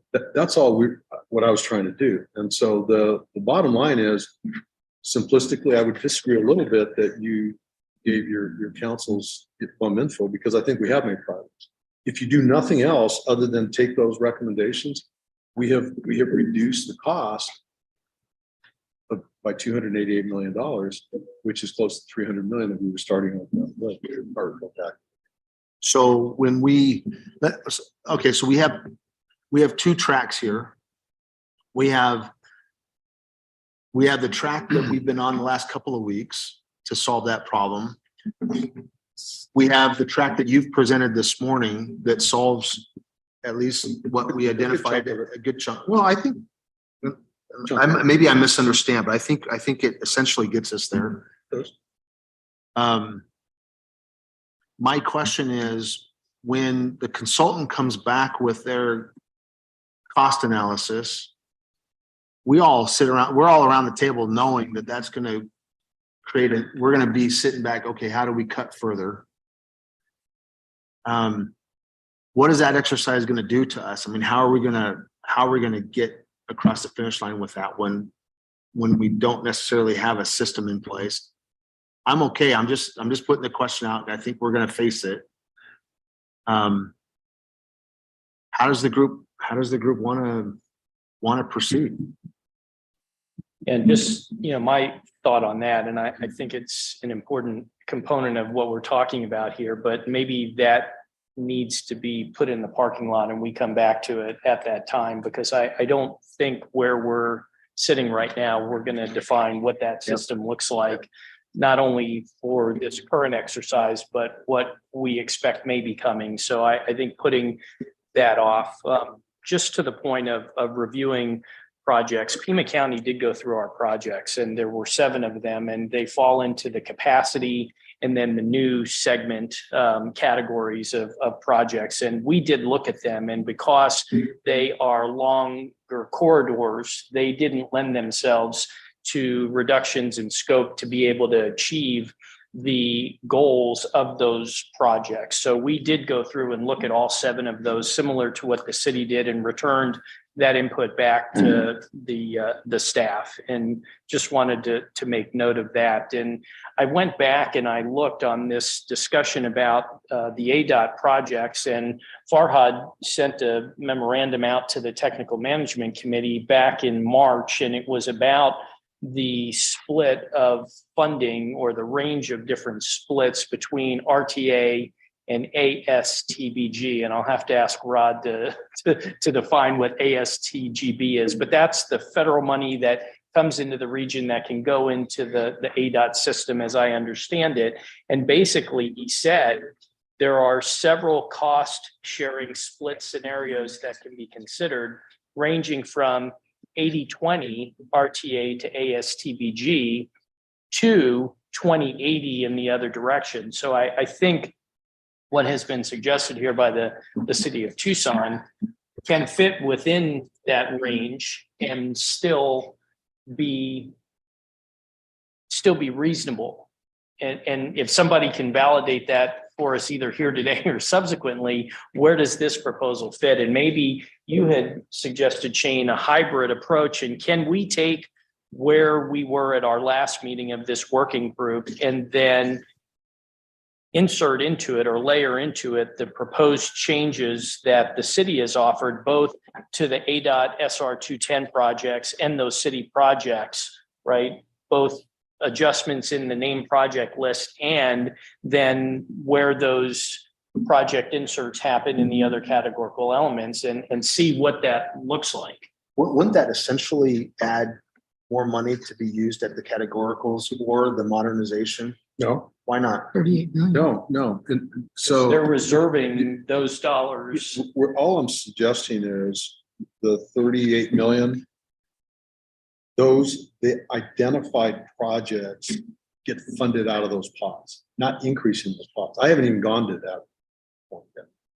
So what I did is we basically cut 100 million and moved 38 million into the category. That's all we did. Basically, if you look at it. But cutting 100 million, wouldn't that put 100 million that could go towards more of the modernization? I wish. I'm good with that. No, man, I'm telling you, I've reduced the scope on 3656. I've reduced that scope $96 million. I am So not going to he be paving pulled out- that road. Pulled out. And then some of the funding he put over into category, No, I guess, but not, okay. but not the whole of it. So the exercise that we were working off of the last couple of weeks. So I'm not sure it would, but here's the piece, right? You all thought we were making great progress because you cut a bunch of City Tucson projects. No. I got you. All right. So, but I'm cool. I understand. And that was the direction we're going down. I understand. What I've done is I've taken the original project list. I've analyzed the scope. I've come up with the recommendation. This is the recommendation that will get us to from the original list, $288 million reduction. But there's another piece to this and again, it makes me nervous. And I've recommended that we reduce the RTA Next contribution to SR 210 by $114 million, which basically means those monies have to come out of the region down the road. I'm good with that. And I think that's a great idea. It's mine. But the reality is how can we say that with confidence that it's going to get down so Jamie can get into town, right? How are we confidently going to be able to say that without knowing what that picture looks like? And then if we're going to have a conversation, as Rod maybe even suggested, we've got other ADOT projects. We should look at the RTA Next funding of that. But again, in the context of all the funding that comes to the region, that's all I'm saying. And it makes me nervous to be having that kind of a discussion because it's in isolation when we don't know what that regional funding is. That makes me nervous. So there was additional information provided, and I can't put my hand on it. And Rod, you may have it at your fingertips or staff. So in addition to that March communication from Farhad that I mentioned, there was another presentation of information, and I don't know if it was in a slide deck or a memorandum that said, based on the split for those ADOT projects that are in the list right today, prior to the recommendation from the city of Tucson, that over the time period out to 2045, that we were within a certain dollar amount based on projections, right? And do you remember what? For the RMAP Yes. projects, So all I remember was that the number 1.6 billion. was the- 1.6 billion, but at this level that's shown in here, I think it said over the entire time period, getting out to 2045, we were close, right? Yeah. Over several decades, we were within, I don't know, I want to say 500 million. Yeah, Is that, so are we talking about by changing this, does that number go from we're within 500 million over 2 decades to now we're within 600 and, right, 614 million. right. That's what I'm saying. So I believe that that information has been provided to us. And I think, again, combined with, and this is where staff can maybe come back with that information, combined with what we were told, there's a range from 80% RTA down to 20% RTA. And if you look at the amounts that were programmed into this list on the cost split between RTA and non-RTA, those regional dollars for the ADOT projects, that over the lifetime of the 2045 RMAP, we were within what was believed to be a reasonable amount, right? These are forecasts. And some may look at it and go, okay, 500 million is no small amount, but over the time frame we're talking about and with the economic cycles that take place, it seemed reasonable. So what does this list look like, right? The list we've been working on, what does it look like by inserting what the city has proposed? Should go down I guess, 280 million. I guess that's my question. So Mike, on your proposal, we're balanced. Right. If we're willing to cut off that 100 million for SR 210. Right. And So you get all and the 16 scope- projects. Well, I don't get all of them. There's some, and I reduce scopes on some. You rescope, but you mostly pretty much get all 16 if our Delta was 288. Except for the big one, which is 22nd. Yeah. That's 100 million. Oh, that one goes out completely. Yeah. But you're willing to do that and we can get almost all these. That's what I'm doing. I mean, that's what's on the table is So you're giving up 137 and taking back 38. correct. I think the key is, this is not giving up SR 210. Yeah. We've still got SR 210 in the program, number one. Number two, it's still gonna, Get assuming the that original everything points, passes, but we're putting some it's money in. still going to move forward because it's now got that leveraged federal funds. No matter what that percentage is, it's Yeah. now leveraged in there and that project will move forward. It'll just move forward more with state funds. And you've now said to the PAG board, not the RTA board, but you're now saying to the PAG board, this is a vital project. The region expects it to be done and it's going to move forward in the program.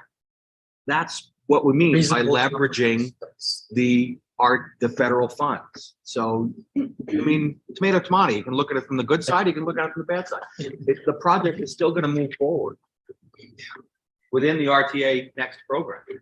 So again, I think what the conversation is exactly the concern I have, is making sure that we're all aware. By doing that, we reduce it here, we're gonna have to increase it here.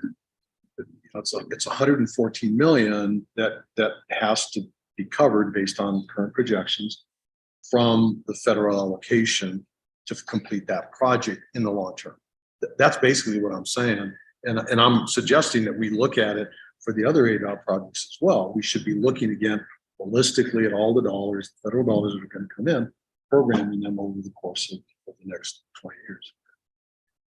So we won't see that result until the actual dollars are plugged into the RMAP process, which we've just started, and I don't believe that's due to be completed until 2025. I think it's 5-year increments. We just did it in 2020.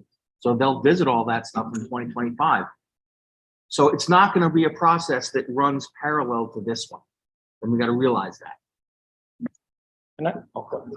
Shane? I was just going to suggest, right, putting aside the last page of the presentation from the city. For a moment.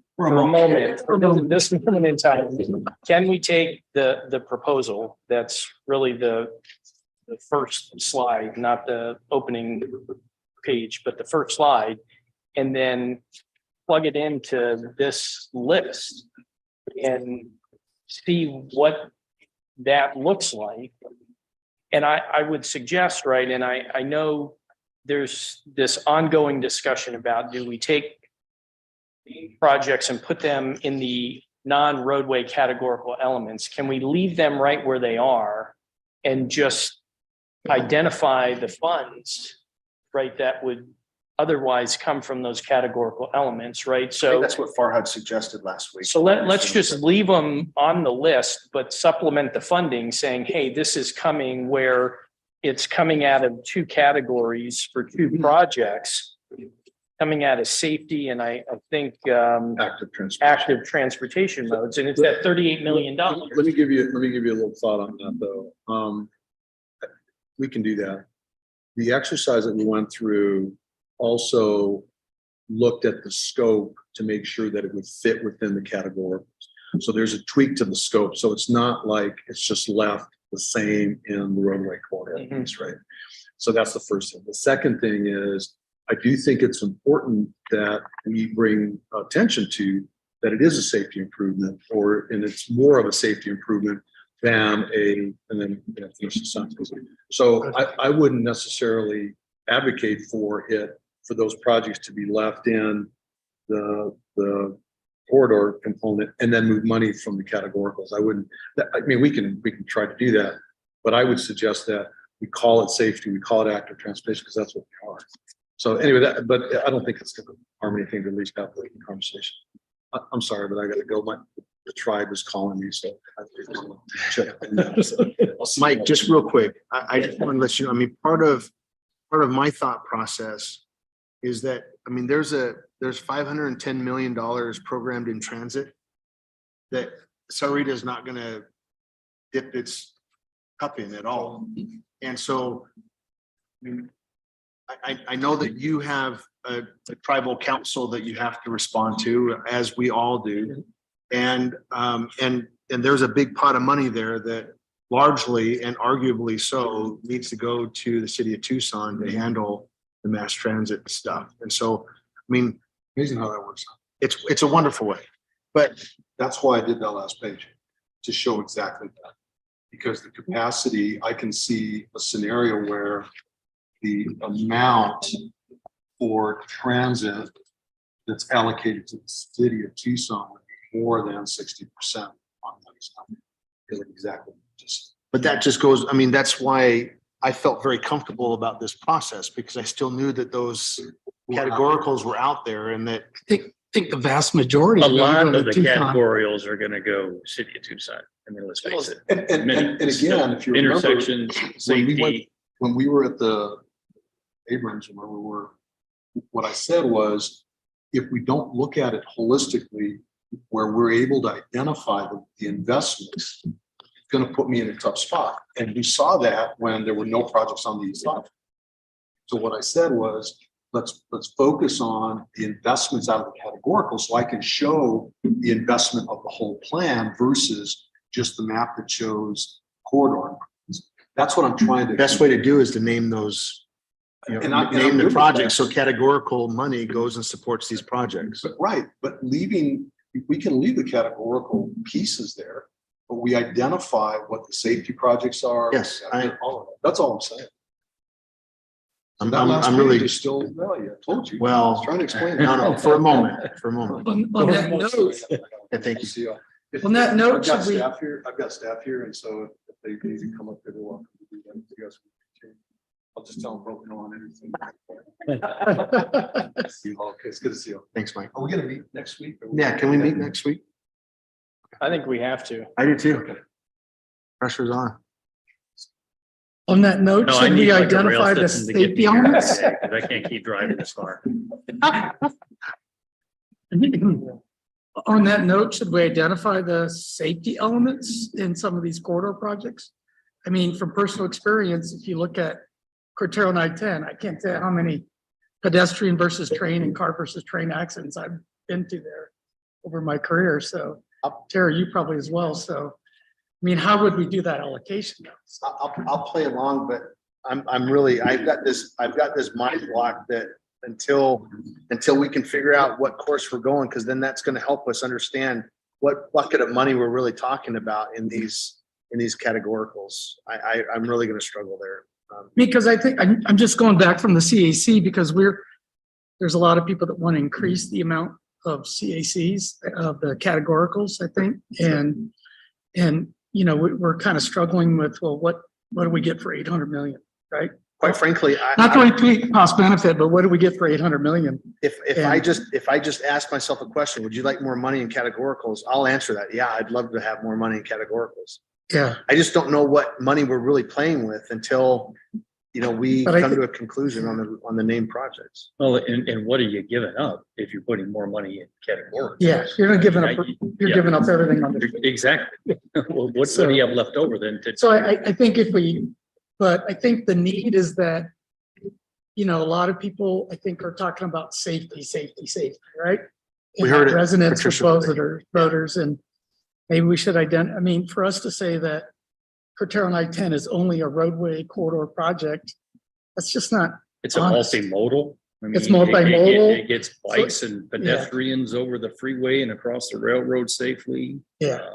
Yeah, so I mean, yeah, it's gonna help with congestion, but yeah, it's gonna help with safety of pedestrians, safety of and bicyclists, save trees because all those cars aren't sitting there idling, yep. spewing their emissions for hours at a time. I mean, we're environmentalists. We are, I mean, we're everything up there in Arapahoe. We're all about it. You're actually probably contributing carbon neutrality with all the cotton crops, right? So Absolutely. Absolutely. Right, Tom has a comment? Yeah, I just am curious about the current RMAP and how much and for what projects the projection of state/federal funding is allocated. I'm wondering if we're going to, which sounds like, greatly increase the amount of state money that we recommend that the PAG board allocate to, like SR 210, for example, and perhaps even to the two Marana TIs. What does that do to the current list of RMAP federal funding allocations? Are we going to lose a couple of really key projects that haven't shown up here because they were nearly entirely ADOT funded or had some other source?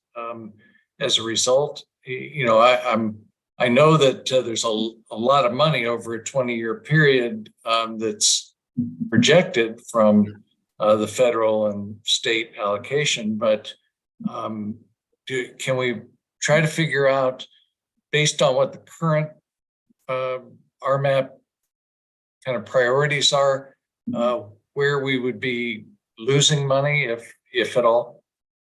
And that's what I was alluding to earlier. So that question was asked at a prior TMC meeting, and information was brought back and saying, based on the split between RTA and non-RTA funding for the ADOT projects and considering all the projects in the RMAP over that 2-decade period, we were potentially short. And I want to say 500 million, don't hold me to that, but there was a number indicated.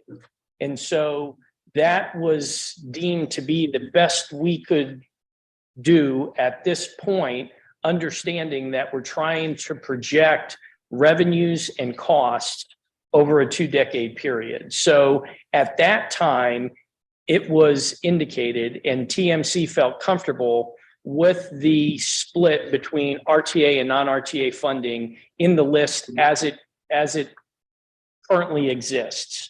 So what the city is suggesting is that we shift another 114 million.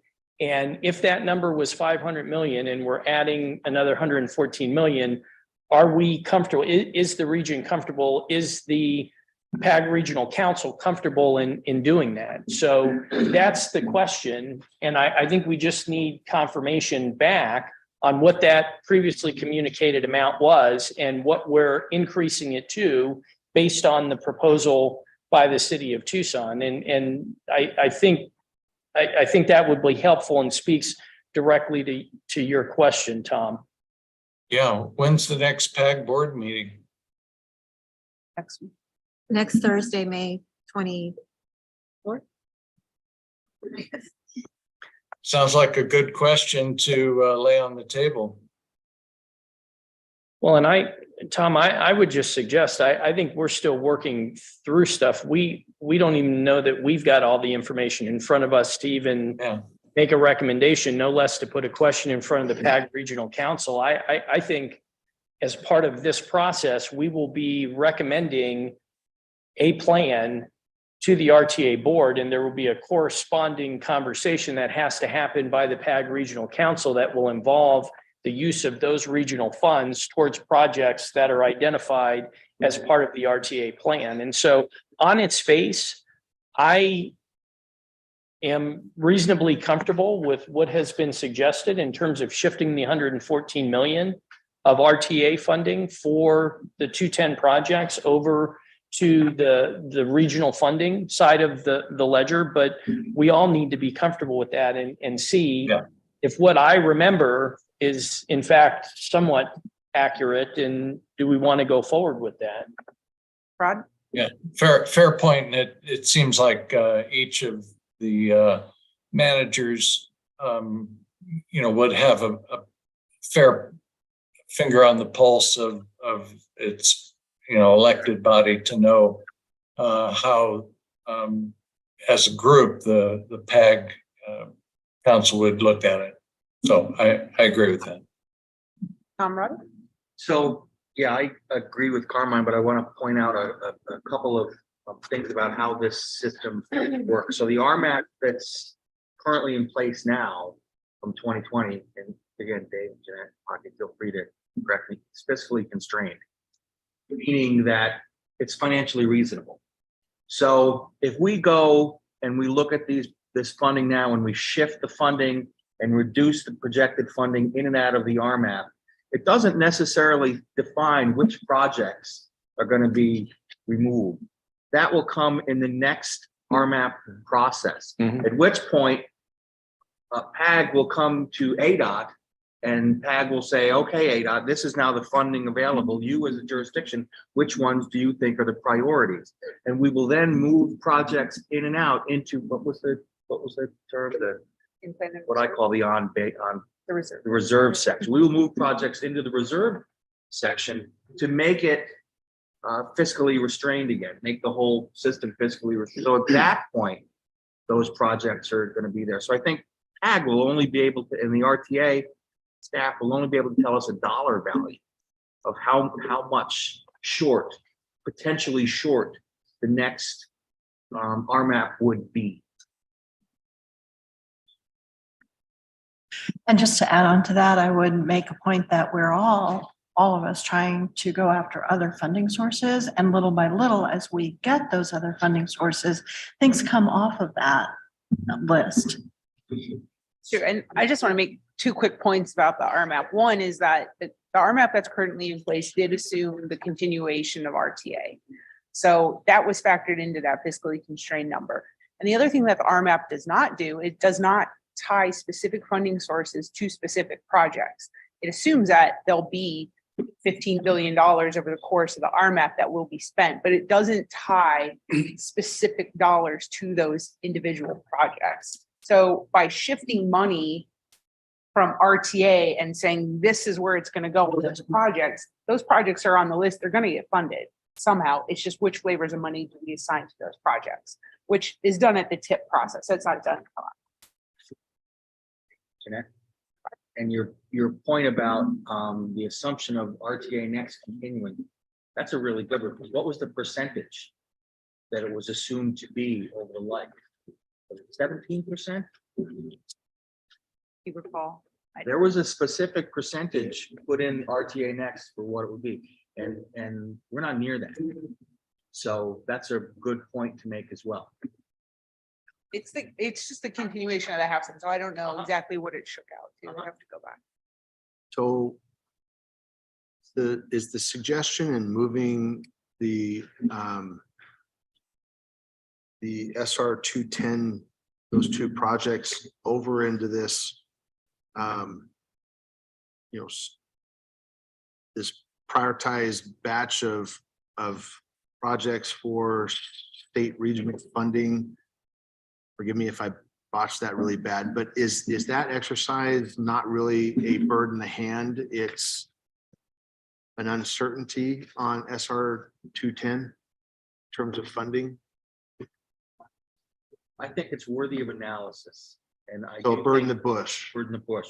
I do think that the staff should be able to give us their best guess using the data that's available, how the impact can be, and we can make decisions based on that, but it's only gonna be a best guess.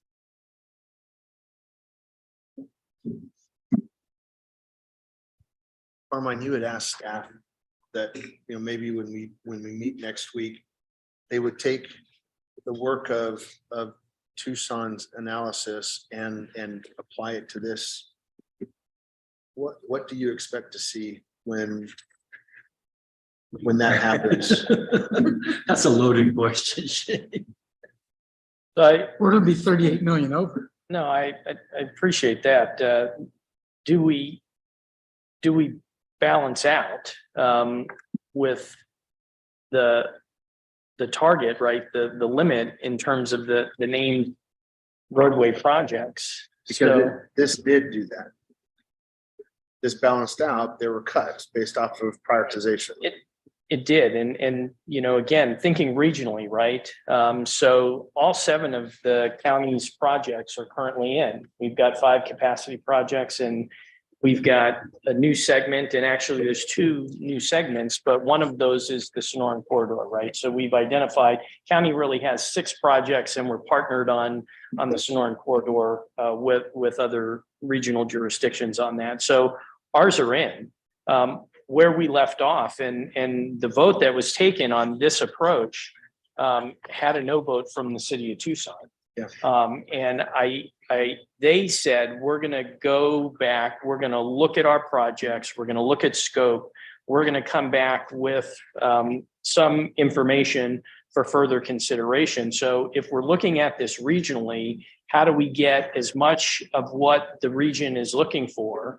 And we've talked about that varies jurisdiction to jurisdiction, but collectively, holistically, how do we get as much of what the region is looking for? So I'm interested in seeing how this proposal from the city layers in with what we had before. And again, I'm not clear.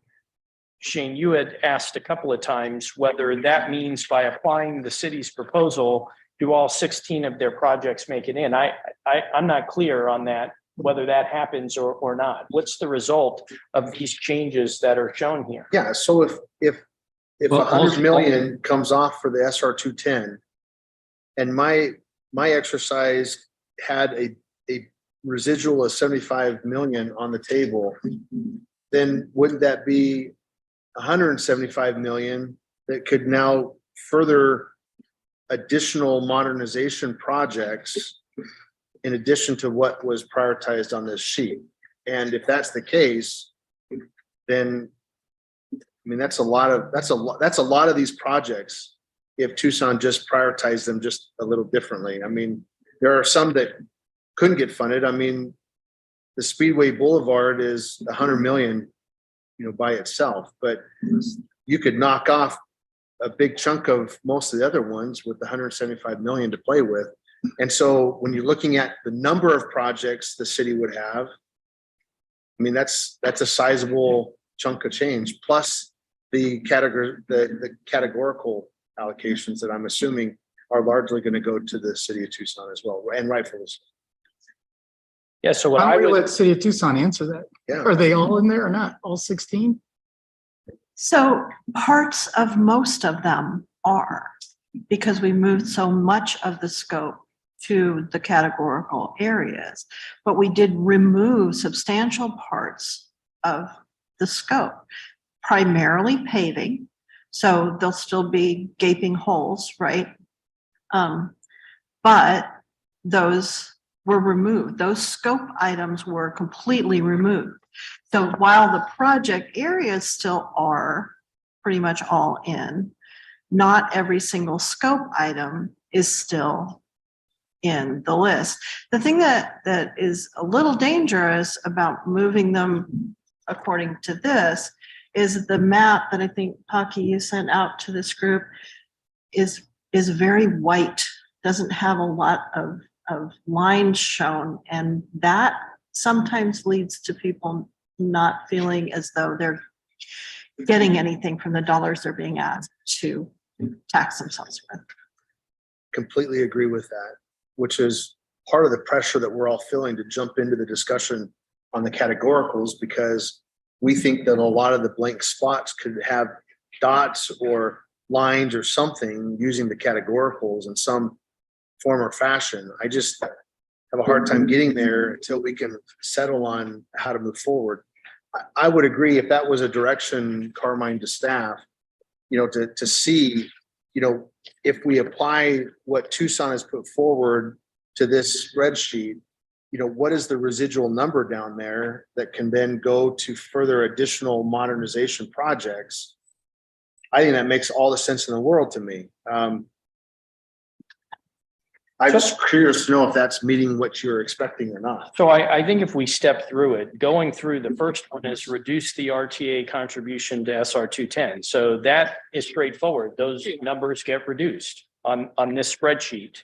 And then remove funding from City of Tucson named roadway projects. So we're going to see a reduction of 17 million on Drexel, 11 million on La Cholla, 96+ million on 22nd Street, and then 12.9 million on 12th Avenue. So those adjustments made in here, understanding, as Robin indicated and Mike indicated prior, that those are the result of scope downsizing, scope reductions. And then the next item on here is that 22nd Street and La Cholla receive an allocation in the other categorical elements of 38.5 million. And then 70 million, it says add 70 million to transit element. And Robin, if you can clarify, is that just allocating 70 million that's already identified in transit, or it's increasing the amount that's in transit by 70 million for the high capacity project? Yes, one of those. Okay.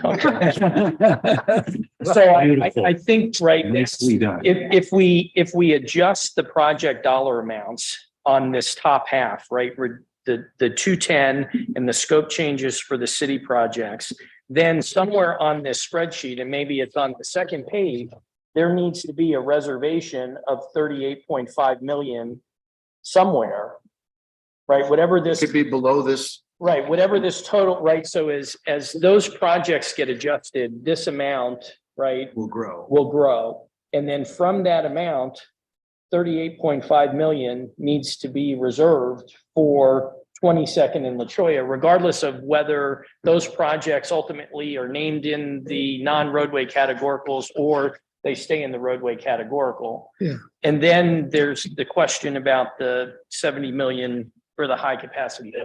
That's a categorical discussion, and I think it can be put on pause till we can finalize this. And I'm happy with that. I'm good with that. But I think if my math is correct, we're going to see a sizable amount of money here in the reservoir that could be applied to more of these modernization projects to get to the point that Mike was getting to, in terms of, hey, that's a very important aspect for our community. And again, rightfully so. But I think if I understood this correctly, that's going to free up a lot of money for those modernization projects. Yeah, if you look at the sheet, the difference is 289 and Mike came up with 289 So I tried to. for balance. I tried to We're balanced. if he was balanced. Yeah, we're balanced, except that now we But have Mike gets 75. Yeah, City of Tucson gets a lot more of their modernization projects with the noted change in So scope. here, if we go to the second page of the spreadsheet, right, where most of the removed RTA amounts are for the City of Tucson, there's adjustments that are being made in this green column, right? Remove RTA amounts. So That's because they fell below that number 7 ranking. Yeah, we can't look at that green column. But if this number grows, the 75 million grows to 200 million or whatever it is, because I think that's what the outcome is going to be, unless I misunderstand it, then we can actually start funding more of these projects for modernization.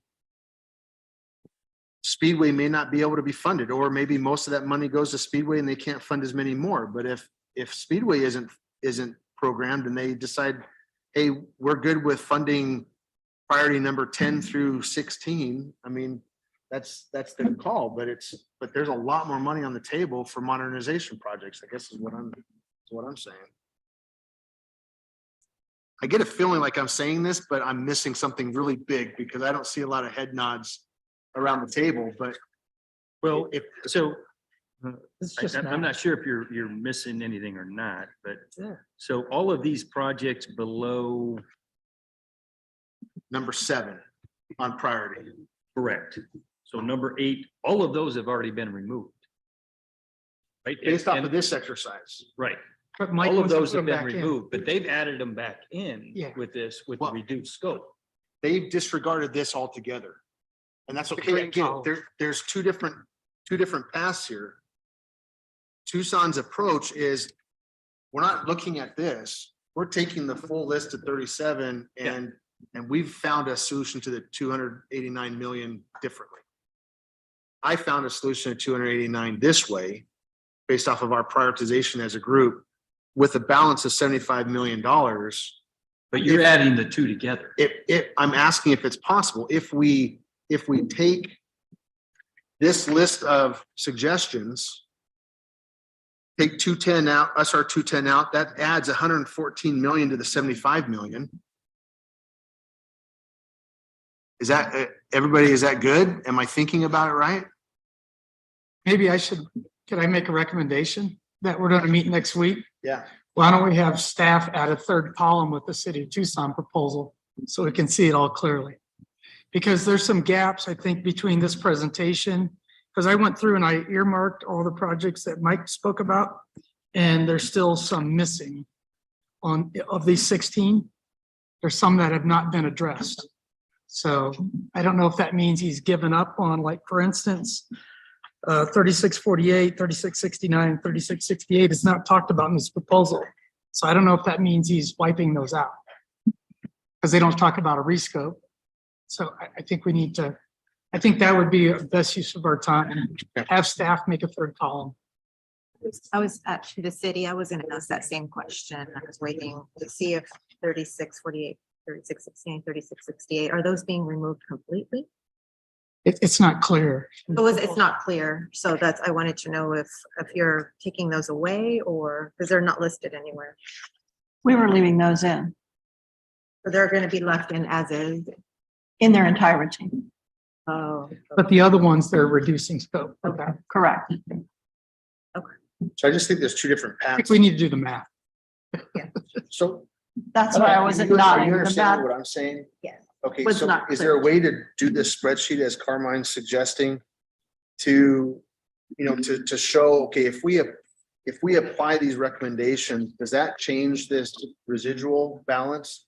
And if so, does that mean that there will be more money that could be applied to these categoricals that were otherwise left off of the list? I hear what you're saying. We can make a column reserve list and look at it. We were gonna do it live, but we need to, it's too much. So we want to go back and really review this. So can I suggest, because all of the projects of the other jurisdictions are staying the same, with the exception of the changes to the SR 210 projects and the dollar allocations there. I think rather than working off of this spreadsheet, I think we leave this just right where it is. Put another spreadsheet together that changes the dollar amounts for SR 210 and the dollar amounts for the city projects and does that balance. And I think that was the exercise from which the city approached it.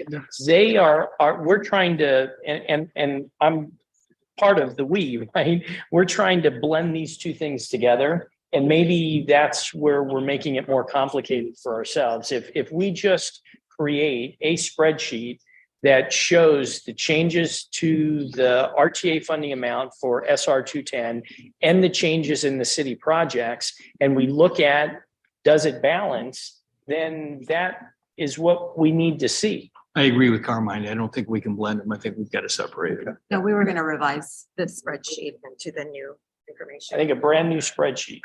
I think it does balance. They're taking out 3656 and 3664 in its entirety. The rest of the ones are staying in with some scope changes. I believe it'll balance. But I think we have. I'll trust my math Yeah. next day, not on the spot. I think that's what we need to see back. Is That spreadsheet showing the changes proposed by the city of Tucson at the dollar amounts that they've identified.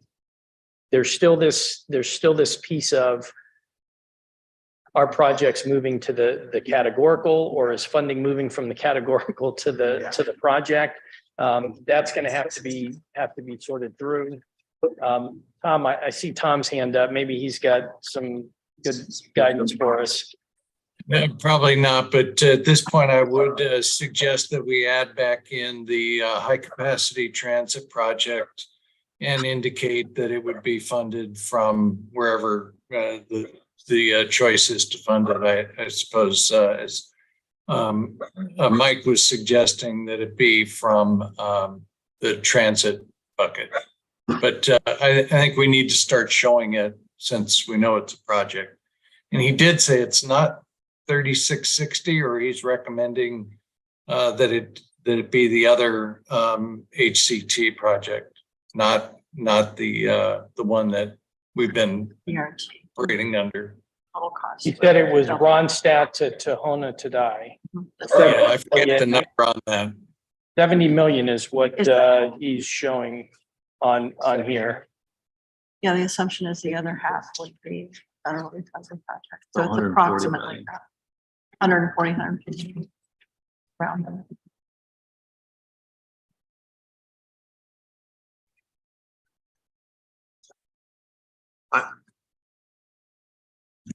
For reasons stated earlier, I don't mind keeping that in reserve, but I'm not ready to commit that, Tom.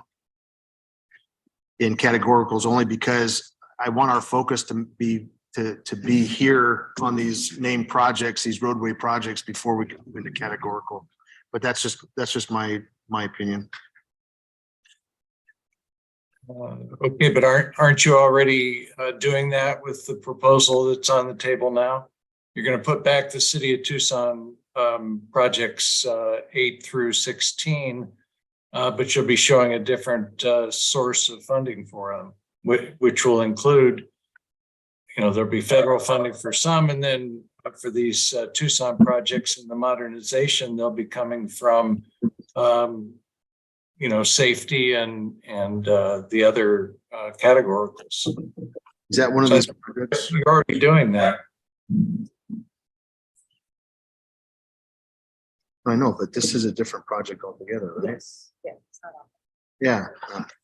No, it's just a project that has been overlooked in the spreadsheet, in my view. I'm not saying it needs to be included in the entire recommendation, but it is one that we've been certainly dealing with and considering as one of the top 38 projects. 37 projects? So I think it's part of the overall math, though. So, right, I think on this spreadsheet, we're going to see a spreadsheet that incorporates the city's proposal today. And so that's going to show all of the projects of the jurisdictions the same as they are on this spreadsheet, with the exception of the reduction in RTA allocated funding for SR 210.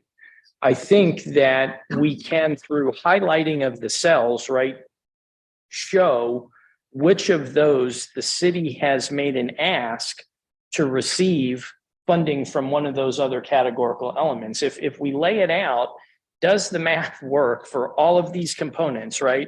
They've got, if we look at it, it's 4 steps. Reduce 210, the RTA portion of it. remove from the RTA, right? Roadway named projects, these dollar amounts in number 2, add them back in showing that they're funded out of categorical buckets, and then show the funding of the 70 million for the high transit out of the transit element bucket. If they're all on this new spreadsheet, then we can see which of them have been asked to have funding come from those other categorical elements, just simply by shading the cells on. Is this high capacity transit project, is it one of the 37 projects that we've been not. talking? Because early on, it was removed from the name project list and parked over in the transit discussion. Yeah, and I think to include it at this point, you're basically confusing the issues, in my opinion. And I'm just asking that it be shown on, so we can get. I don't mind that. Yeah. I agree. I agree with that. But to include it in the whatever 1.1 million we have, I mean, that's. If the goal is to have it identified as a project in the transit categorical Yes. side of it, Yes. Yeah. I don't have a problem with that, you guys, but I don't want to be there. I want to solve this and then move into categoricals. I don't So know. here's what I would suggest, right? Again, stepping through those things, SR 210 reductions, the reductions in funding to the city projects, then the identification of funding coming from other buckets. We're going to have to make this all balance. We're going to have to take money when the city says move 22nd and La Choya, and they identify dollar amounts to come out of safety and active modes, then those dollar amounts in those buckets They're have gonna to go change. down, and that funding has to go up above here. Okay, I'm okay with that, Carmine, only because we're talking about projects that have originally been on that list Yes. in the beginning. This high capacity transit, the reason why I'm a little concerned there is because I think that I haven't heard from Oro Valley, but I think that Oro Valley has issued some comments about having projects in transit that they also want to have named. And so before we can get, maybe I'm speaking that I don't want to speak for them at all, but I don't necessarily want to go into this, hey, let's start naming new projects for the categoricals until we get to the categorical discussion. If we're trying to solve the name projects by using funding from the categoricals, I think that's righteous because we're trying to solve this big projects exercise. So what if we had another column in here, right? We've got RTA funding request. If we had RTA roadway element funding, and then we had another column that said RTA categorical element funding, right? We could see that change that's happening on these projects that are moving, because some of them, there's a reduction. Drexel Road Bridge, right? That project is being reduced by 17 million. There is a dollar amount already included in this spreadsheet that should go down, and that should be under the RTA roadway element project, roadway element funding, and then put another column in here in between RTA funding request and non-RTA funding request that says RTA categorical element funding. 2,500 or Right? And 2.5, so yeah. then we 2.5. see it all here, where ultimately we decide whether we decide to move the funding from the category to land with the projects on the named roadway element, or we move the roadway, the project to land in the categorical element as a named.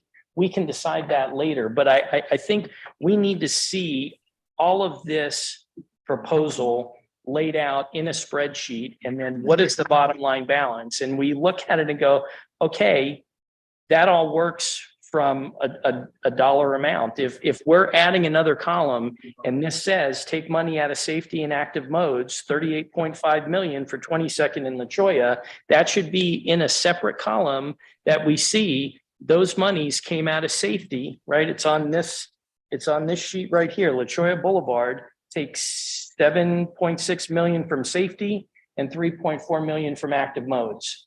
And then 22nd, we need to take 17 million from safety and 10.5 million from active modes. And those amounts down here, otherwise the total, the overall total is not going to balance. We're still working within the $2.3 billion. I agree with all of that. The only caveat is the high capacity transit project. And I just want to see it on the list so that we know, right? You're doing the same thing there. You would take 70 million. You want to see the high capacity on there, or you want to see? So I'm in 100% agreement with everything you said. Up to that. I agree. I move, I approve.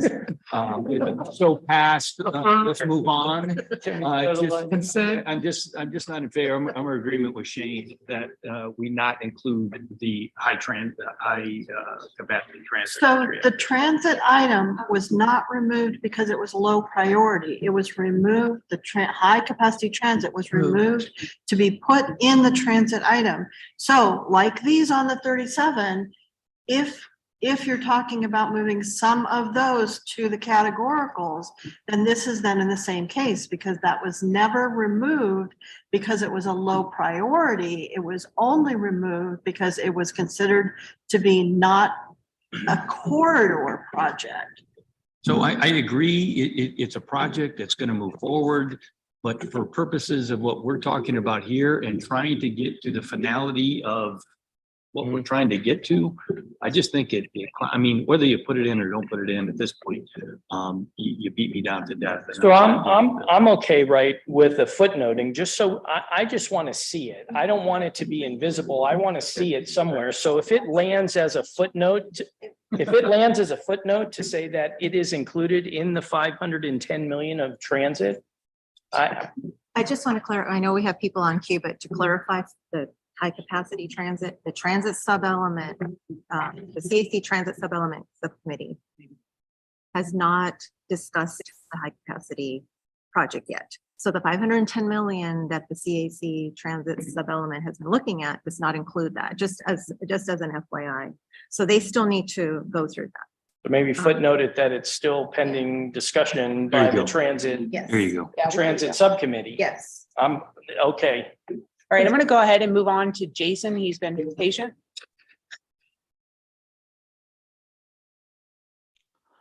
Sorry, excuse me. Sure. Trying to find my mute button. I think last week when I asked about moving my project over to a safety element, I was told by Farhad that they didn't want named projects in the categorical, and we're asking to do that now.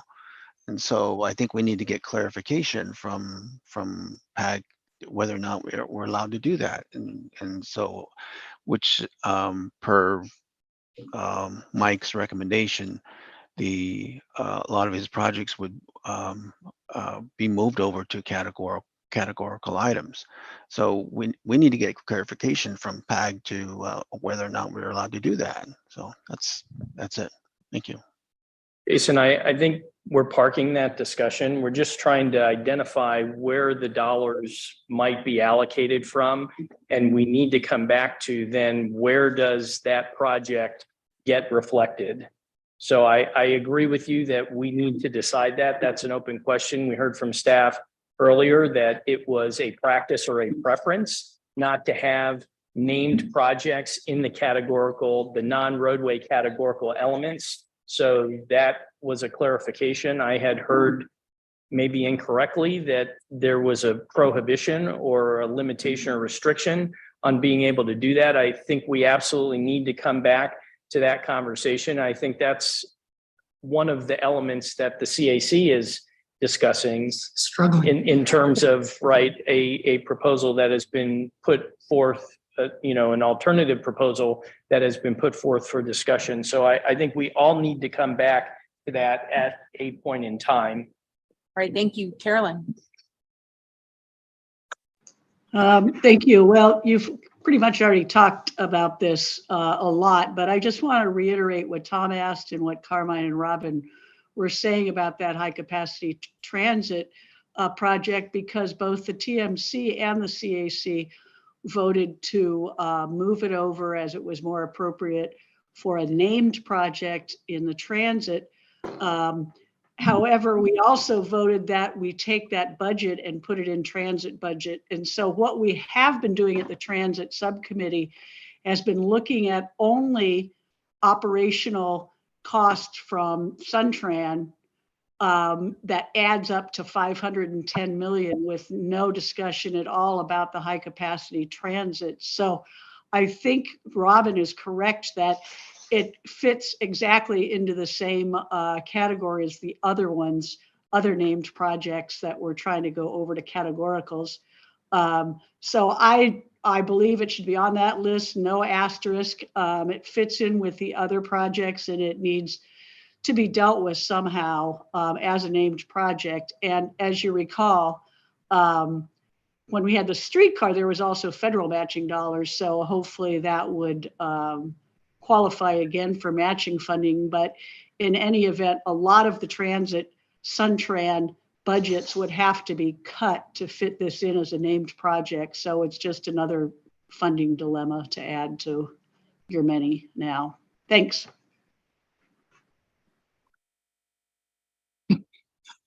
Or anybody else? So Go ahead. can I ask a question? I know in the past, the name projects were wide open. I'm sorry, the categoricals. And that was up to the PAG or the RTA board to decide the spending. I think we've heard some comments today and in past meetings that there's some animosity because some of the categoricals did get spent on roadways. Would it behoove this body to ask the PAG board or to see if there's any appetite for some named projects in the categoricals? So like up to a 50% limit, something like that, so that there is some, going back to the voting, what the voters see. I mean, if the vast majority of this can be spent by anybody for any reason, makes me a little nervous as a voter. But I understand there's the need for flexibility, right? We don't know what technology is going to be 20 years from now, right? Well, we have autonomous cars that can sync up on the freeway, right? So, is there an appetite? Should we ask as a body, can we have some named projects in the categoricals up to 50%? Because I think it's going to bring some more reliability or credibility to our ask to the voters that some of these are in there, because I think that's what City of Tucson's asking us to do. I think the CAC, that's what we're asking to do with the high-speed transit, high-capacity transit from Tohono O'Dahi to Ronstadt. So is that something we can ask to get for feedback? You can ask the board. I don't know, Dave, I was gonna say my recommendation for this working group is to decide if that's how you want to move forward. Because it's and then kind of we the would have- path we're moving down. I think that's the ask from the City of Tucson. I think that's the ask from the Transit Committee. My feeling is this is an open question. I don't think we have that resolved today. We're just No. trying to figure out how to balance it and where these named projects land, we're going to have to still decide. Just does the math all work? I think we're confused with typology because I see safety elements, I see transit elements in all these projects, right? So all So our I- other categoricals. I think the point being, right, when this package gets put together, regardless of where those projects are, can we identify what benefit or what category benefit they're achieving? So any one of these named projects could likely be fit into Or portions of one, it. right, of those categories or portions of it. And so that's not the direction I think we have to name. That I thought I heard is that the requirement, the statute says we have to name roadway projects, correct? There has to be named roadway projects in the plan. Yes. So I don't see a wholesale moving of this. To me, where it is slotted in this plan is style over substance. I believe. I think I think we're gonna have to come back to that. If we can just identify based on what the city is proposing, where the dollars necessary to achieve that are coming from, then we can have that final wrap up. That then we're putting a bow on it is sort of how I feel at that point. But for what we heard on the high capacity transit project, that is not currently accounted for in the 510 million under that transit category, that Or in the categorical roadway element. category. Yeah. And so I'm okay still, as Pocky indicated, that subcommittee has not concluded that discussion. And I think we've got to come back to that. And just as a reminder, staff has been following the board's directive, the original board directive from last year, which was, 1.2 for named projects specifically, and 790 million for categorical. So that's really what we've been trying to guide CAC and this working group with. And so that's why we've been very, just focused on that. It's up to the board to change those allocations, and we have not received that. But based on today's discussion, we'll be putting a spreadsheet together with a revised spreadsheet with today's discussion to look at the numbers to see how everything comes out. Yeah, because I think we're going to see the roadway categorical element dollars total up to 1.12. And then we're going to have another column that says other categorical funding, and it's going to come out of these buckets, right? And we should identify which bucket it's coming out of based off of the city of Tucson. So a dollar amount from the other categorical and the bucket that it came out of, safety or active transportation, so we can see that. So I think we're going to stay aligned, right, with that direction from the RTA board to use the existing framework as a starting point. We're going to show roadway categorical funding of 1.12 billion. And then supplementing some of these projects is going to be some of those monies out of the other categorical buckets to make those projects whole. That's how I see it at this point. Anybody else? Anything to add? Carolyn, your hand is still up. Did you have anything else you wanted to say?